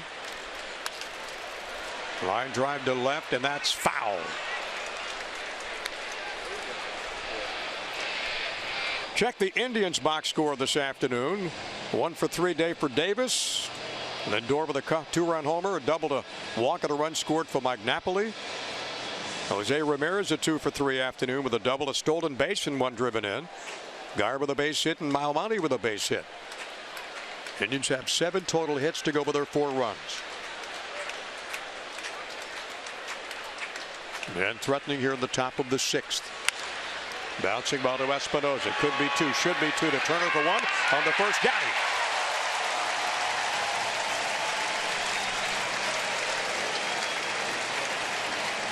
Well, exactly why Dusty Baker went to the sinker baller in the bullpen, Matt Belisle, to get the double play. I mean, this is tailor-made. Nice turn by Trey Turner once Espinosa secures the big hop. And the 6-4-3 double play with a 3-run lead. Perfect. Perfect is correct. What a great toss to Turner from Espinosa to start that double play.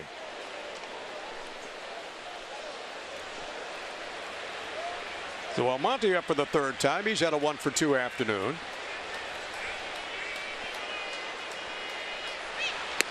Napoli down to 3rd on the double play. But now there's 2 outs. Chris Jimenez, the Indians catcher, on deck.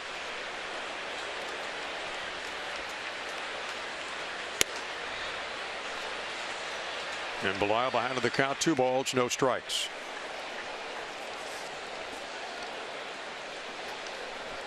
The 18 of the 25 times that Matt's come out of the bullpen, he's held the opponents scoreless.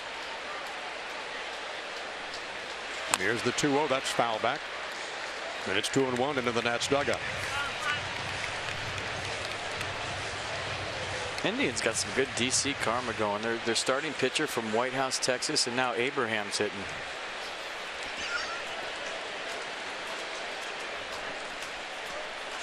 He's just saying, right? Yeah. Food for thought. That's fouled out of play. The county even at 2-2.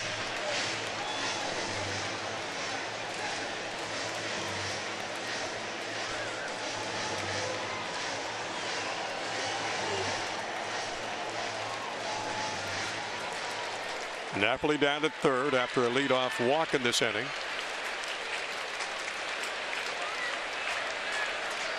And the 2-2 from Matt Belisle.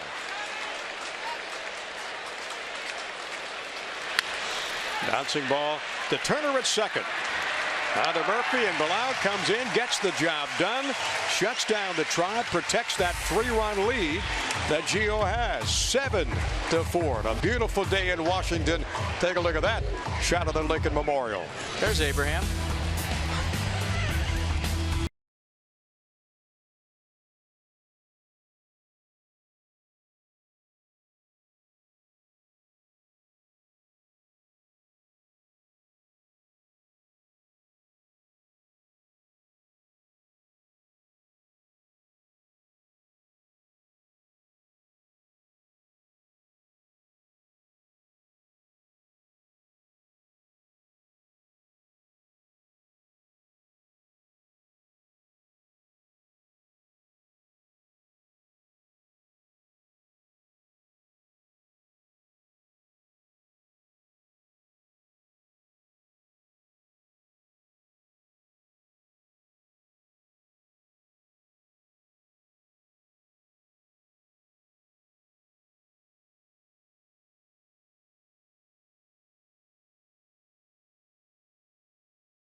As we head to the bottom of the 6th inning, Ben Revere all set to jump in that batter's box, and you're all set to jump out to Nats Park this weekend, August 12th through the 14th.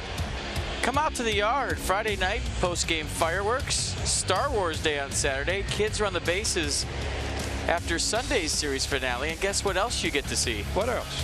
A first-place team that's going to be either up by 7 or 7.5 games going to the Braves series. So all that plus a really, really good baseball team. Visit nationals.com/tickets for more information. Yeah, really good team. The Marlins losing today. The Giants shut them out 1-0.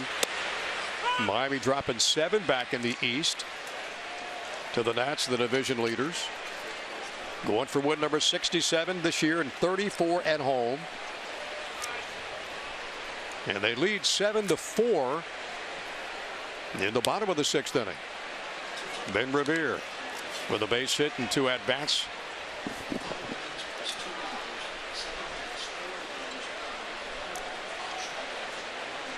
Chisenhall stays into play right. Bouncing ball up the middle. Kipnis over to his right. On to Napoli, and there's 1 down.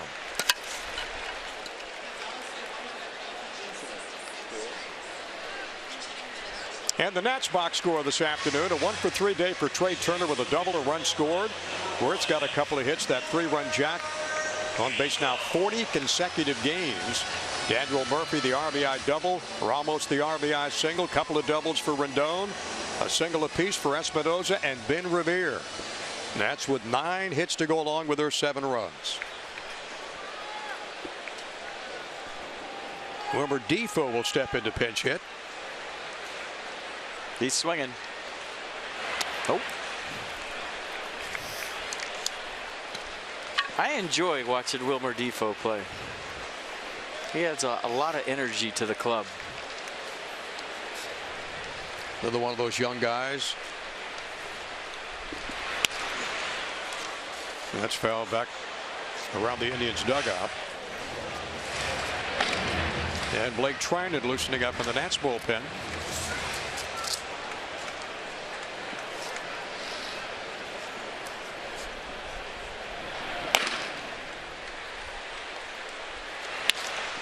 Difo goes third base. Ramirez with a good grab, and the speedy Difo retired on the play.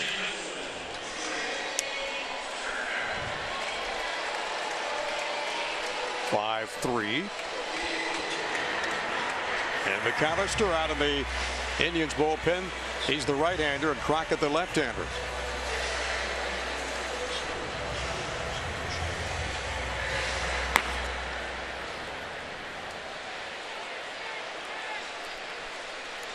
Back to the Nationals top of the order, Trey Turner. And a fastball outside.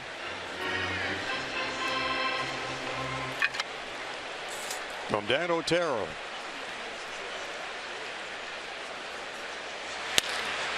And Turner, the line drive to center, drifting back, Rajai Davis. And a quick 1-2-3 inning for Dan Otero.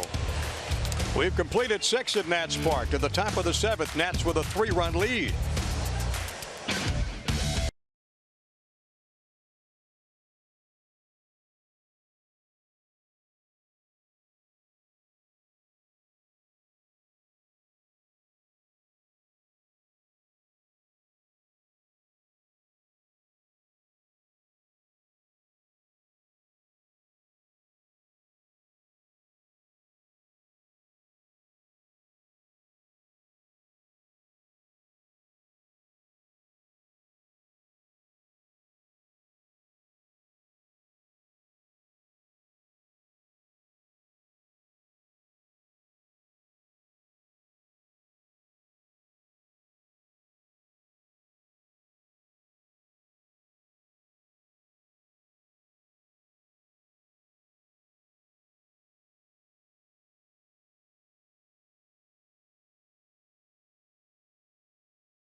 Top of the 7th at Nats Park.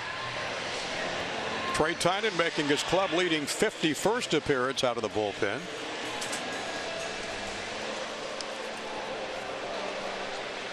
What a day for Jason Worth. There's Blake. Ready to roll.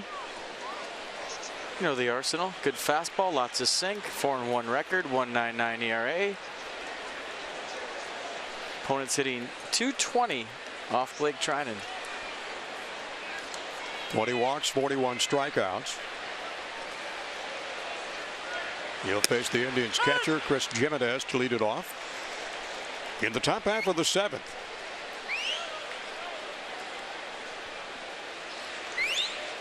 Gimenez hitting only .206. He's had an 0 for 2 afternoon.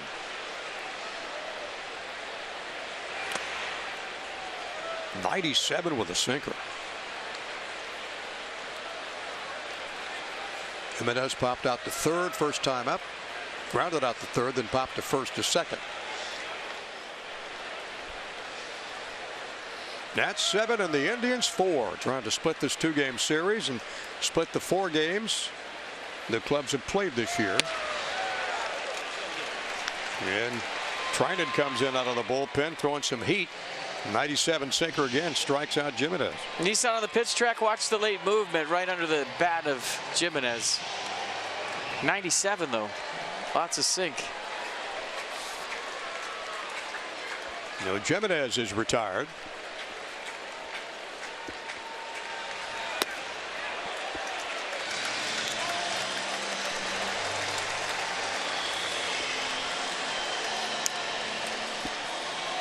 And there's one away. Pretty nasty slider right here by Blake Treinen. Gimenez can't hold up. Probably looking for that sinker in again. Didn't get it.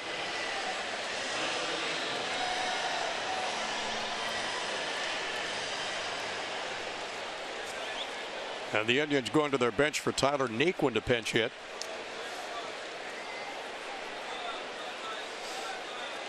He's 1 for 3 on the year as a pinch hitter. Overall hitting .313.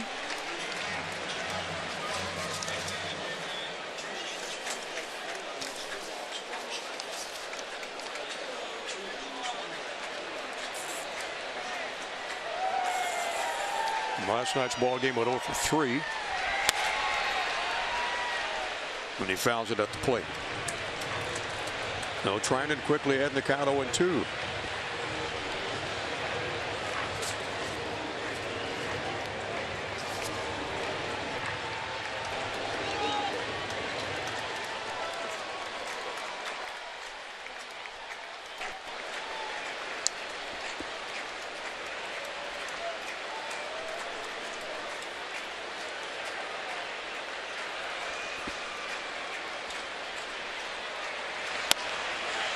Oh, that's a good pitch. Where'd that miss? Good pitch right. 87 slider.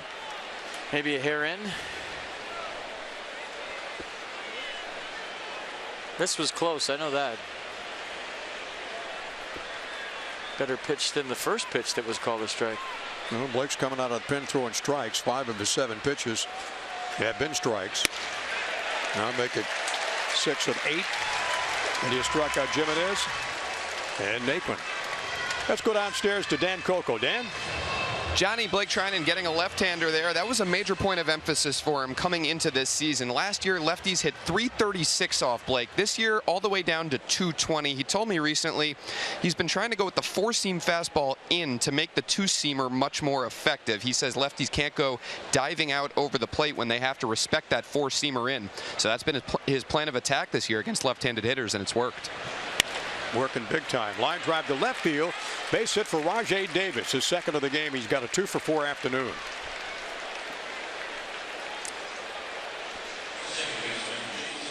Now Davis becomes a tribe base runner, but 2 down here in the 7th. And Dusty going to go matchups from here on out. He's going to get Ali Perez in the bullpen. Though Blake Treinen comes in, strikes out Chris Gimenez and Tyler Naquin, then gives up that base hit to Rajai Davis. And our UPS call to the bullpen, the UPS store, together. There's nothing we can't solve. Visit the UPSstore.com for locations.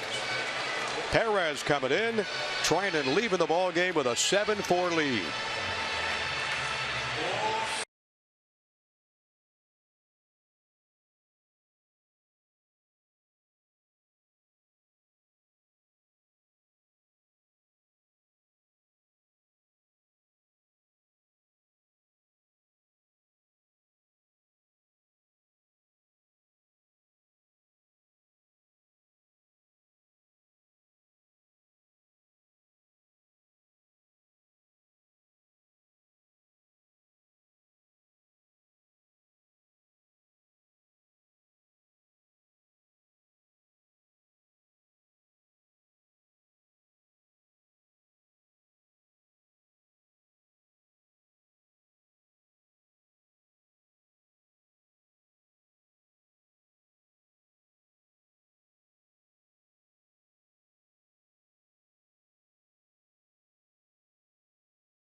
Nationals 7 and the Indians 4 this afternoon. Got a couple of outs here in the 7th. Got a runner at first, and nothing like a nice ice cream sandwich and a nice hot muggy afternoon here at the ballpark. Got an issue on the mound right now with Oliver Perez. Paul Lessard, head trainer, out to the mound. Dusty Baker out there. He's trying to stretch and get loose. It looks like an upper body issue. And it doesn't look good.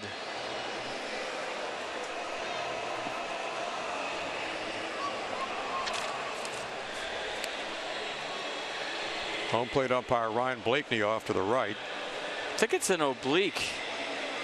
He kind of threw a practice pitch. He didn't finish a slider.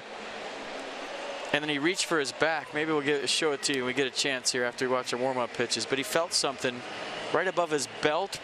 Here it is. This is what we're talking about. This is a warm-up pitch. Then watch him grab for his back right there.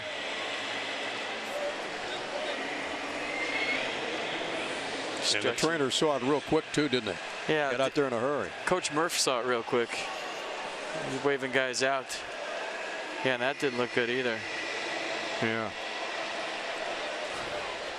All right, here we go. Fastball 92, slider 80.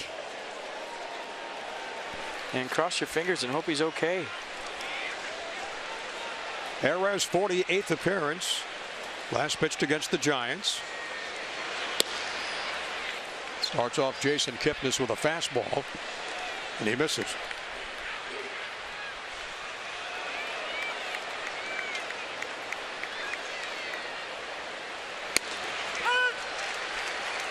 .92 with a fastball in there for a strike.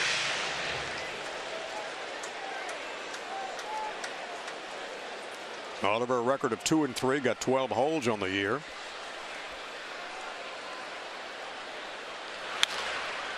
Fouled out of play to the left. Counts 1 ball and 2 strikes. When you do all the different deliveries that Ollie does, maybe every once in a while you do the Louis Tion thing and you feel something in your back. There's a lot of torque going on often in his delivery. So far so good. That fastball 92. Right back, a comebacker off of Perez. That'll be a base hit.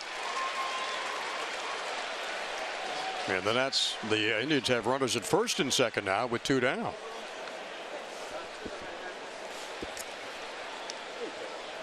So it's just instinct as a pitcher, right, to field your position. I don't know if Trey Turner would have got that. It was hit pretty hard, so not like he was standing right behind Ollie. And here comes Dusty Baker once again, and he's going to the right-hander to face Francisco Lindor.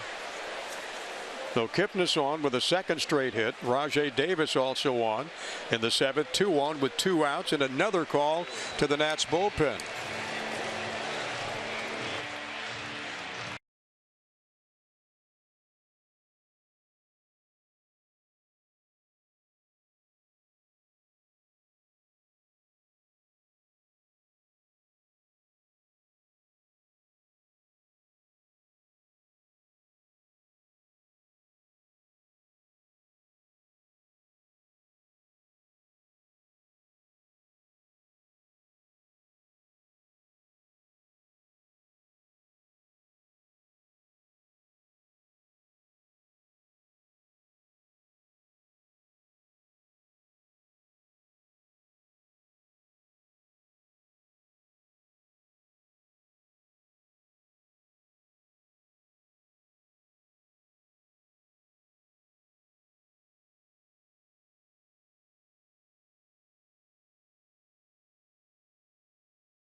Four Nationals lead the Cleveland Indians. Want to see some good baseball? The Potomac Nationals finishing off a 3-game set at Fitzner Stadium tomorrow night.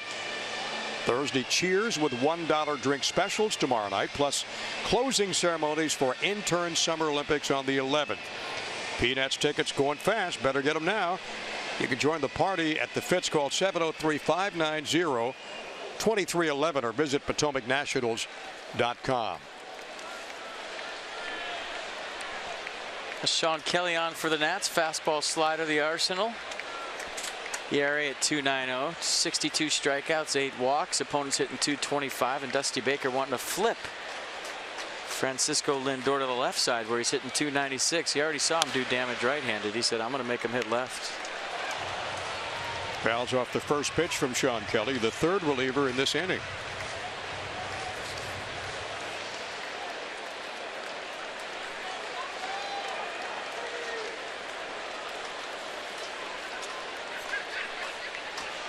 Neff getting the first 2 outs, the last 2 on for the Indians.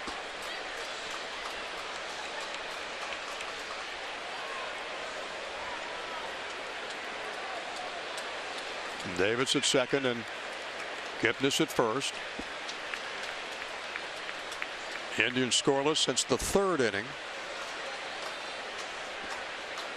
Both ball clubs 9 hits in this game.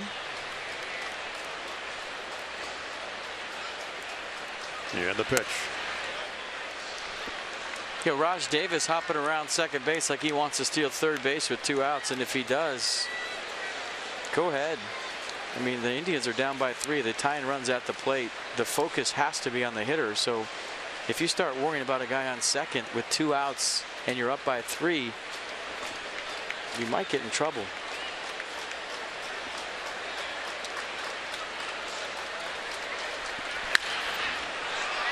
Swing at a high fly ball to left field. Jason Worth should have this one.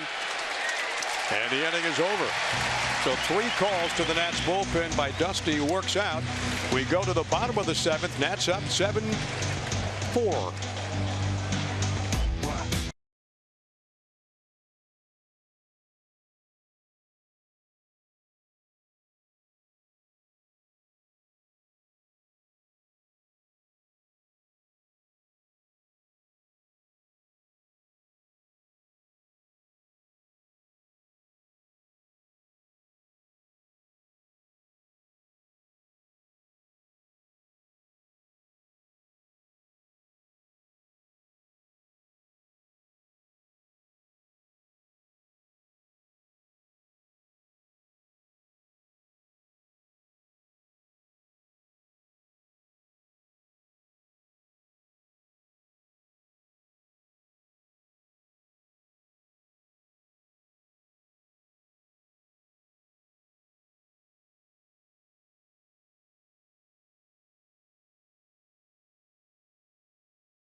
Nationals Park. 7-4 Nats lead it thanks to 3 in the second and 3 more in the 5th inning. And Zach McAllister, the right-hander, comes out of the Cleveland bullpen. You see the arsenal for Zach McAllister. Good fastball. He throws it a lot at 94. Slider, curveball to complement it.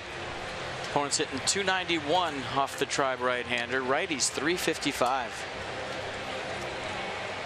35th appearance, giving up 5 home runs, even up at 2-2 with the record. He will face the hot-hitting Jason Worth, Daniel Murphy, and Wilson Ramos. 2, 3, 4 in the Nats lineup.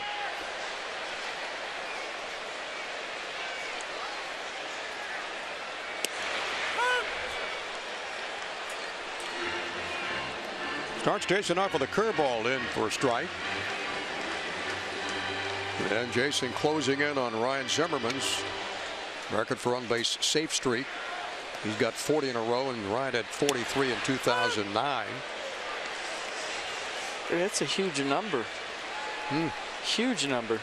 That's where Tater was. Right down Broadway. Homer last night, 3-run shot today. Works the count to 1 ball, 2 strikes. I think Dusty's done a nice job with Jason getting him off day, so he's still fresh in middle of August.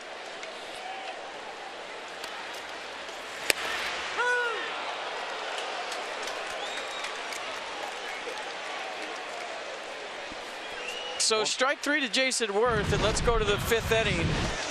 And Daniel Murphy almost jumping ship right off the top of the wall. Abraham Almonte gave it a look. That scored Trey Turner, and then Tony Two-Bags with his second double of the day had one in the first. To right, this one to left, turn and burn. That scored Daniel Murphy. All part of that 3-run 5th inning to make it 7-4. Yeah, the pitch to Murphy. In for a strike. Daniel's batting average still right up there, 347. And that RBI today is 82nd of the year. We're almost on deck. The count quickly goes to 0-2.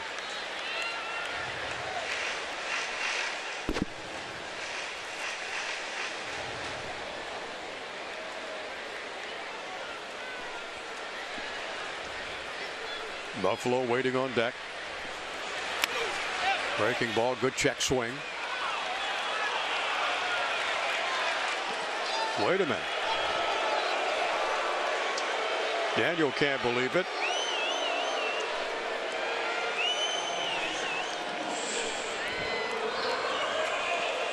And the third base umpire said he went through. And Jerry Meals at third said he went. Pretty close. Bob Henley's having a talk with Jerry Meals down there. Maybe he thought he didn't go. Usually if you're leading the league in hitting, you get the benefit of the doubt on the close ones. Not that time. No.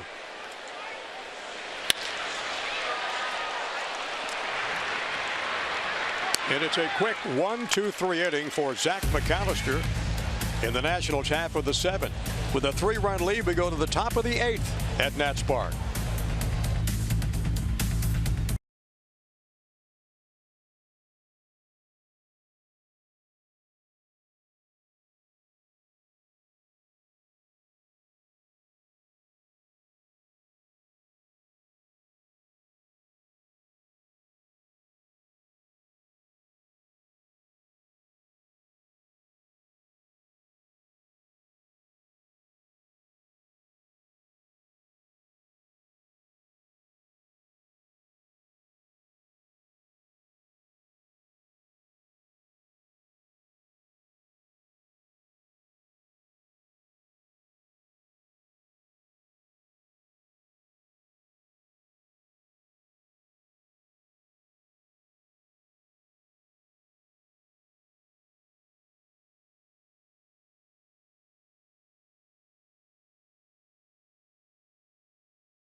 As we cruise to the top of the 8th inning here at Nats Park, Nats going for the split with a 2-game series against the Tribe. It's time for Toyota K's for Kids. The Washington area Toyota dealers want to help children and their families by making a $37 donation to the Children's Inn at NIH for every strikeout by a Nats pitcher this season. Gio had 5 today. And Blake Trinan had a couple of strikeouts too. So 7 strikeouts on the day for the Nats. Good look at Steven Strasburg in the Nationals dugout. He'll go on Friday, the first game against the Braves Friday night.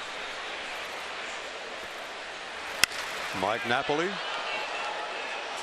the Indians first baseman, leads it off against Sean Kelly. Then Ramirez, then Brandon Guyer. I beg your pardon, Chisenhall.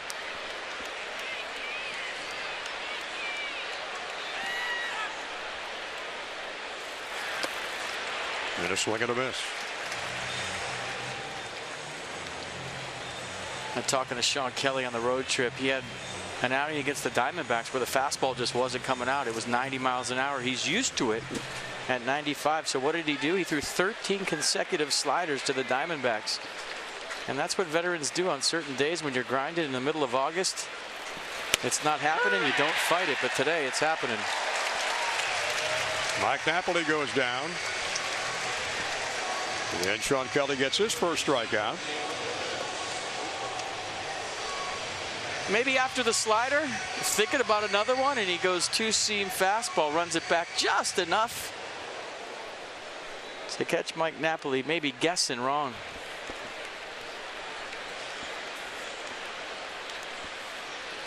Jose Ramirez popped out to right, RBI double and a single, 2 for 3 day. Well, the Indians' third baseman picked up a couple of points in his average, up to 307. Slider at 83, and he counts even at 1-1. Nats 7 and the Indians 4.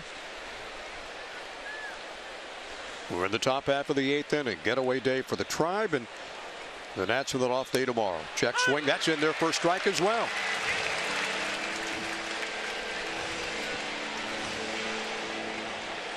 Nine pitches for Sean Kelly.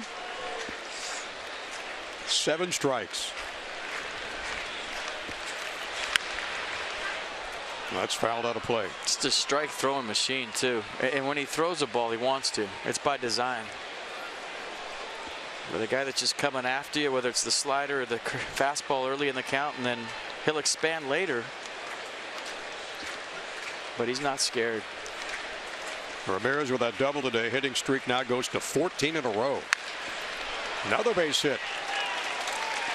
The speedy Ramirez turns first, holds up there.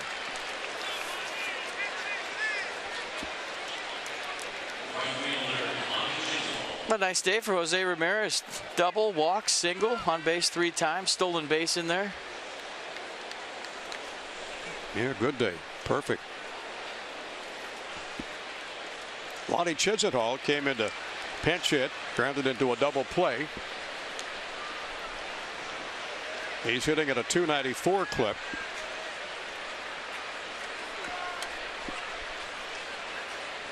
Six home runs, 36 driven in.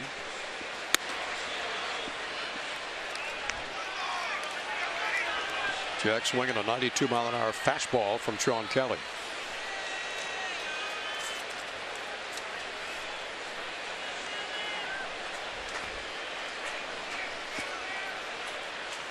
That pitch, another check swing. And he went through. Says Jerry Meals down to third. The Jerry Meals will cut you 1 break, but he ain't cutting you 2. You check swing at back-to-back pitches. He's a 50-50 guy. It's getting late. Yeah, you went. Well, you're right in traffic time, not that late. 1-1 pitch. Swinging a high drive to right field, drifting back. Here's Goodwin on the warning track and makes the catch just before the wall.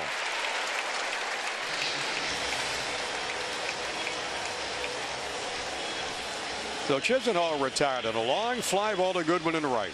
You got the old school flip downs on, huh? I like that. I see guys wearing the normal sunglasses when there's shadows, and I don't get it. It's just making everything darker. But if you have the flips, for some reason, if the ball gets out of the stadium and finds the sun, you have the option to flip them down. Right now, there's not a whole lot of sun on the field, but that doesn't mean if you hit it high enough that it gets in there somehow. Almonte with a base hit today, a double, RBI double in the first inning.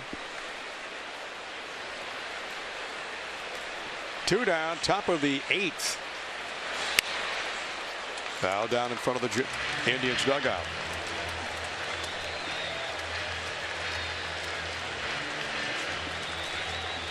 FP, when you look at Sean Kelly, another one of those good guys who has blended in so well with this ball club in that clubhouse. It's an easy clubhouse to blend in, but he's been seamless from day one in spring training. All your years in baseball, how important is that to have that good clubhouse? It's important. Because some teams don't. Ooh. Now Almonte with a count 1-2. Guys know their roles coming to the ball club, know what they're going to have to do out of that bullpen, how many innings they're going to go, when they're going to go. That's foul back as well. But the way you make friends with your teammates is going out and performing. You can be the nicest guy in the world, and if you have an 8 earning or you're hitting 150, I mean, they'll still like you, but they won't respect you. And I think all players want respect from their teammates. And how do you get that? By going out between the lines and battling and getting the job done.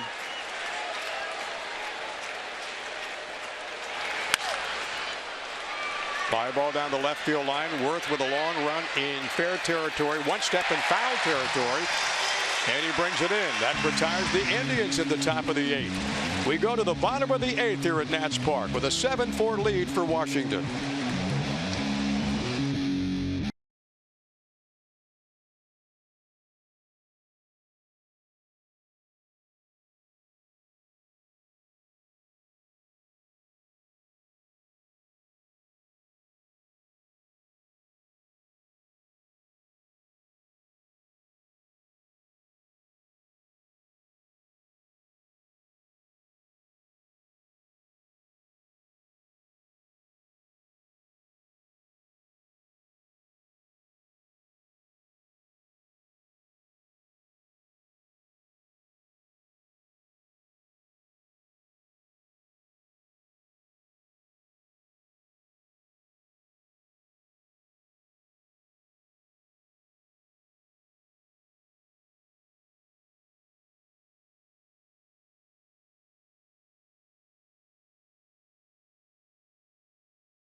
Day off tomorrow, then after that comes the Atlanta Braves in town for a weekend series. Steven Strasburg heads to the Hill on Friday night at 7 o'clock. He's 15-2 with a 2.80. Last 5 starts against the Braves, undefeated at 5-0 with an 0.85. He may be opposed by Mike Foltynewicz, who's 5-5 for the Braves with a 4.37. It all starts with yours truly and Ray Knight, but that's extra on Matson. And then Bob Carpenter back here upstairs in the house that Bob and FP built in our Masson booth. And good to have Bob back too. 21 starts for Strasburg, and you saw his numbers, only 2 defeats. It's been fun working with you, friend. Had fun. Yeah. All the gang will be back where they should be on Friday night. Me out there, Bob right here, you right there,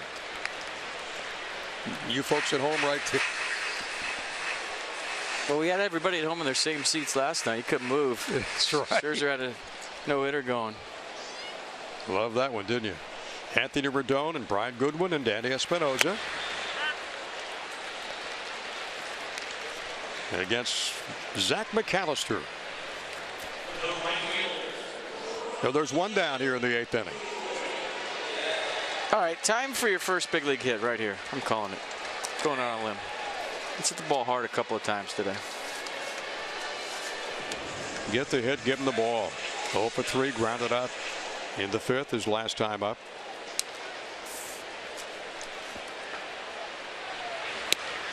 Brian tearing apart AAA Syracuse in the International League.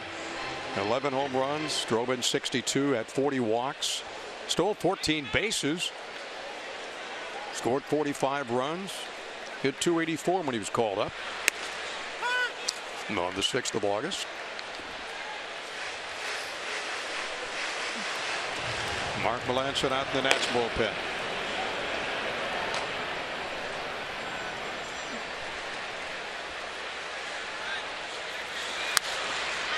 Goodwin a high pop, and that's back in the stands and seats out of play.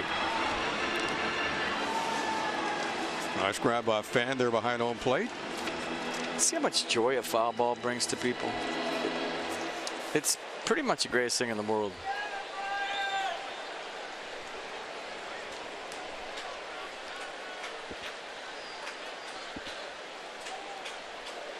Something about getting the baseball, didn't there? Base hit. That's his first major league hit for Brian Goodwin. Attaboy, Brian. Give him the ball.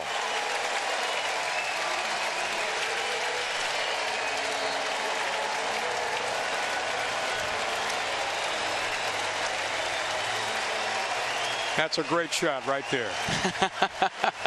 Pedro Severino going to throw it in the stands. Max Scherzer did the old switcheroo. Goodwin wasn't looking. Congratulations, Brian Goodwin. You've been hitting the ball hard for a while now. You finally got your first big league hit, squaring one up to right. Welcome to the club that never gets old, does it? Yeah. I love watching players get their first major league hit.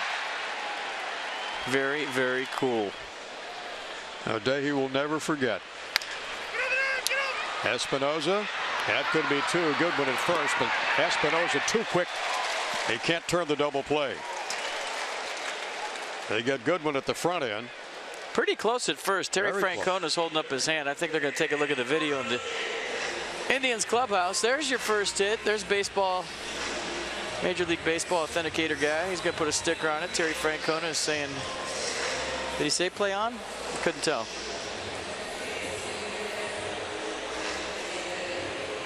Nice play by Mike Napoli. Good feed. A guy that DHs most of the time.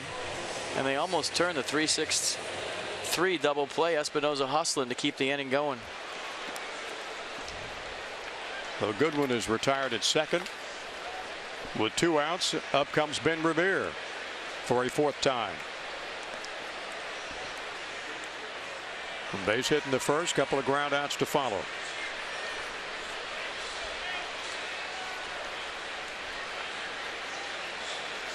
McAllister a check of the speedy Espinoza at first rather.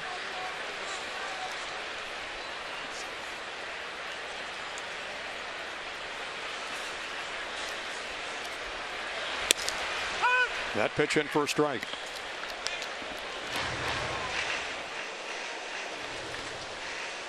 Nats by 3, both ball clubs 10 hits in the game.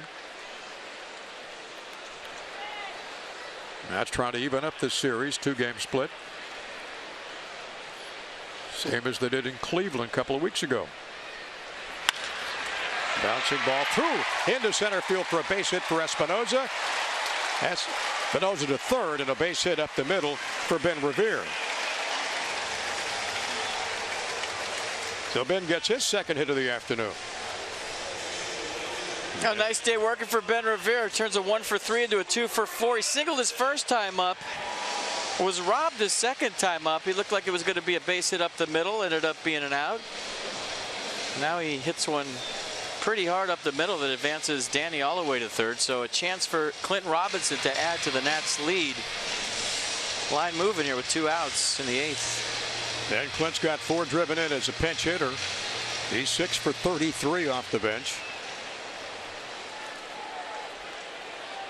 And runners at the corners.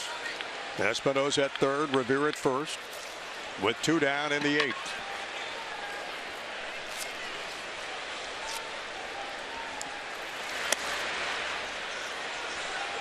The outside misses with a fastball.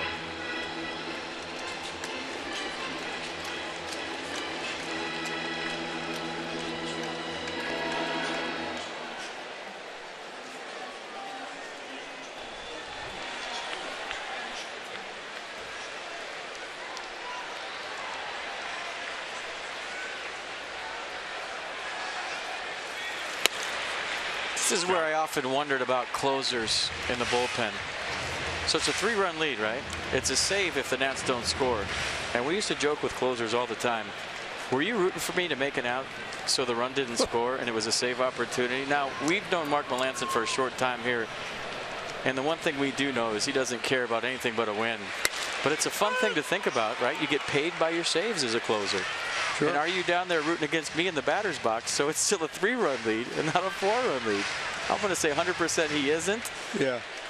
But I would love to ask a bunch of major league closers that question with truth serum. Ask him that question. He'll tell you. I guarantee you. The 2-1 to Clint Robinson. Fly ball to center. Davis with a long run. Drifting back is Lindor. And he'll make the catch for the out. So congratulations, Brian Goodwin. You should be smiling. You got your first big league knock. A clean single to right. And your buddy Pedro Severino's got the ball for you. And that's one you'll put on your mantle the rest of your life. Way to go.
Nationals baseball on Masset is brought to you by American Standard Heating and Air.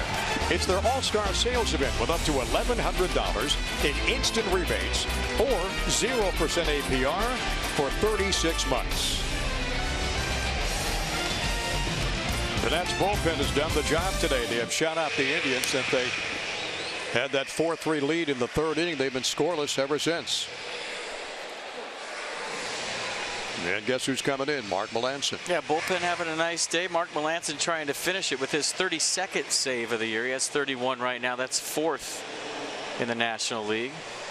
So fastball that cuts, a cutter that cuts even more, and a nasty 12-6 curveball is the arsenal. Opponents hitting 195 against Mark Melancon. And how long can we say the Nats' new closer? I think we just go with Nats closer. How about that? I like that. Last appearance against the Giants, 1 inning, nothing. No runs, no hits, no errors, nothing. Struck out 2 of the 3 he faced. Michael Martinez will pinch hit for the Indians, leading off the 9th.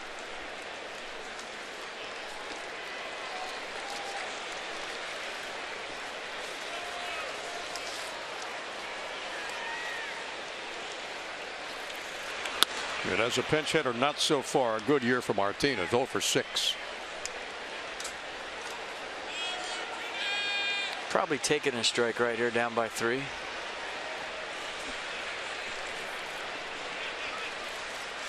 Melancon delivers.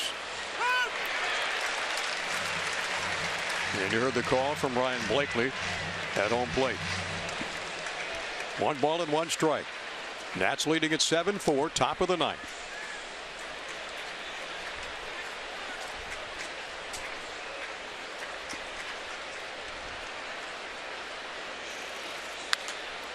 Pitch at a high pop. Trey Turner off a couple of feet off second base with an easy grab. And there's 1 down. Coming up after our broadcast today, be with us for Nats Extra postgame show with Byron Kerr and Phil Wood, all presented by WB Mason right after the game,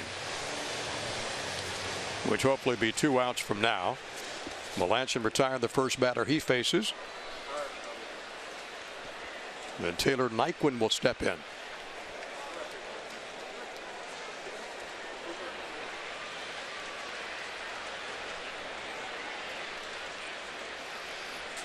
Struck out in the 7th inning.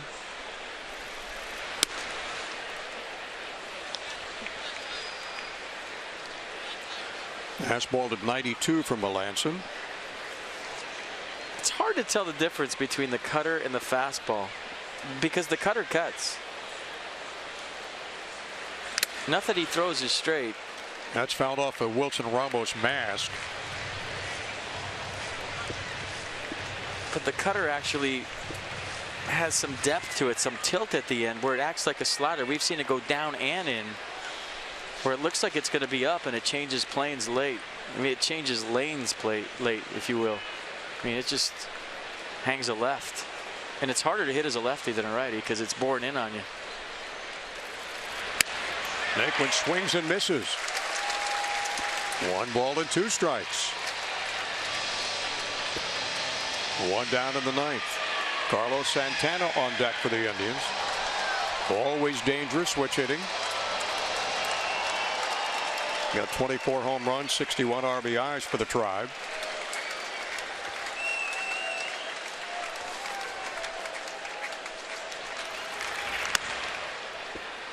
'91 with a fastball evens up the count. 2-2.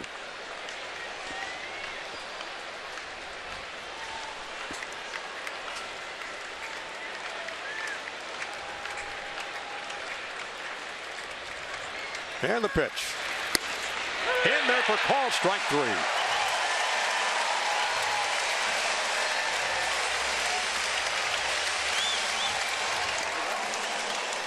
And the Tribe down to their final out. Well, usually the kill pitch is a curveball for Mark, and he drops one here that doesn't break as much as most of them do, but I think Wilson Ramos kept coming down with it with his glove to sell the call. Watch Wilson kind of drop it into the strike zone. I thought it was high.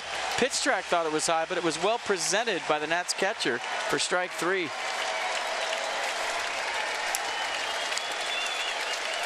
Carlos Santana hits from the left side to face Mark Melancon.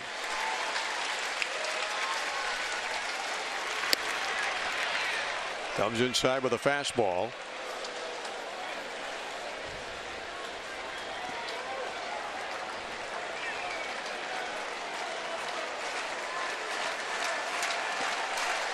Oh for 4 last night. Again inside with a fastball. 141 home runs, a record for the Indians as a switch hitter. The Indians now just need a base runner. Go off the inside corner for strike 1.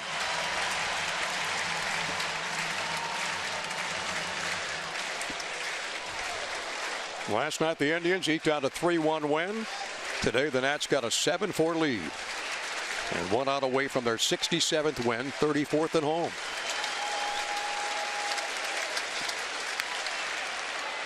To Murphy behind the bag. Daniel takes it himself, steps on first, and the ball game is over. The Nats have won it 7-4.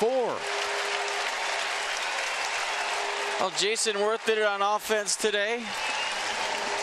11 hits, 7 runs. And if you want drama, folks, you're going to have to watch the Kardashians because the 9th inning just got really, really boring, and we love it. He does too. Young guy at the ballpark this afternoon. 7-11-0 for the Nationals. The Indians 4-10-0. Lindor with a 2-run homer for the Tribe, and Jason Worth a 3-run homer for the Nats, number 14. I mean, Melancon just comes out and attacks. It's strike after strike after strike. I mean, he's a strike thrower. Everything's moving. He's hard to square up.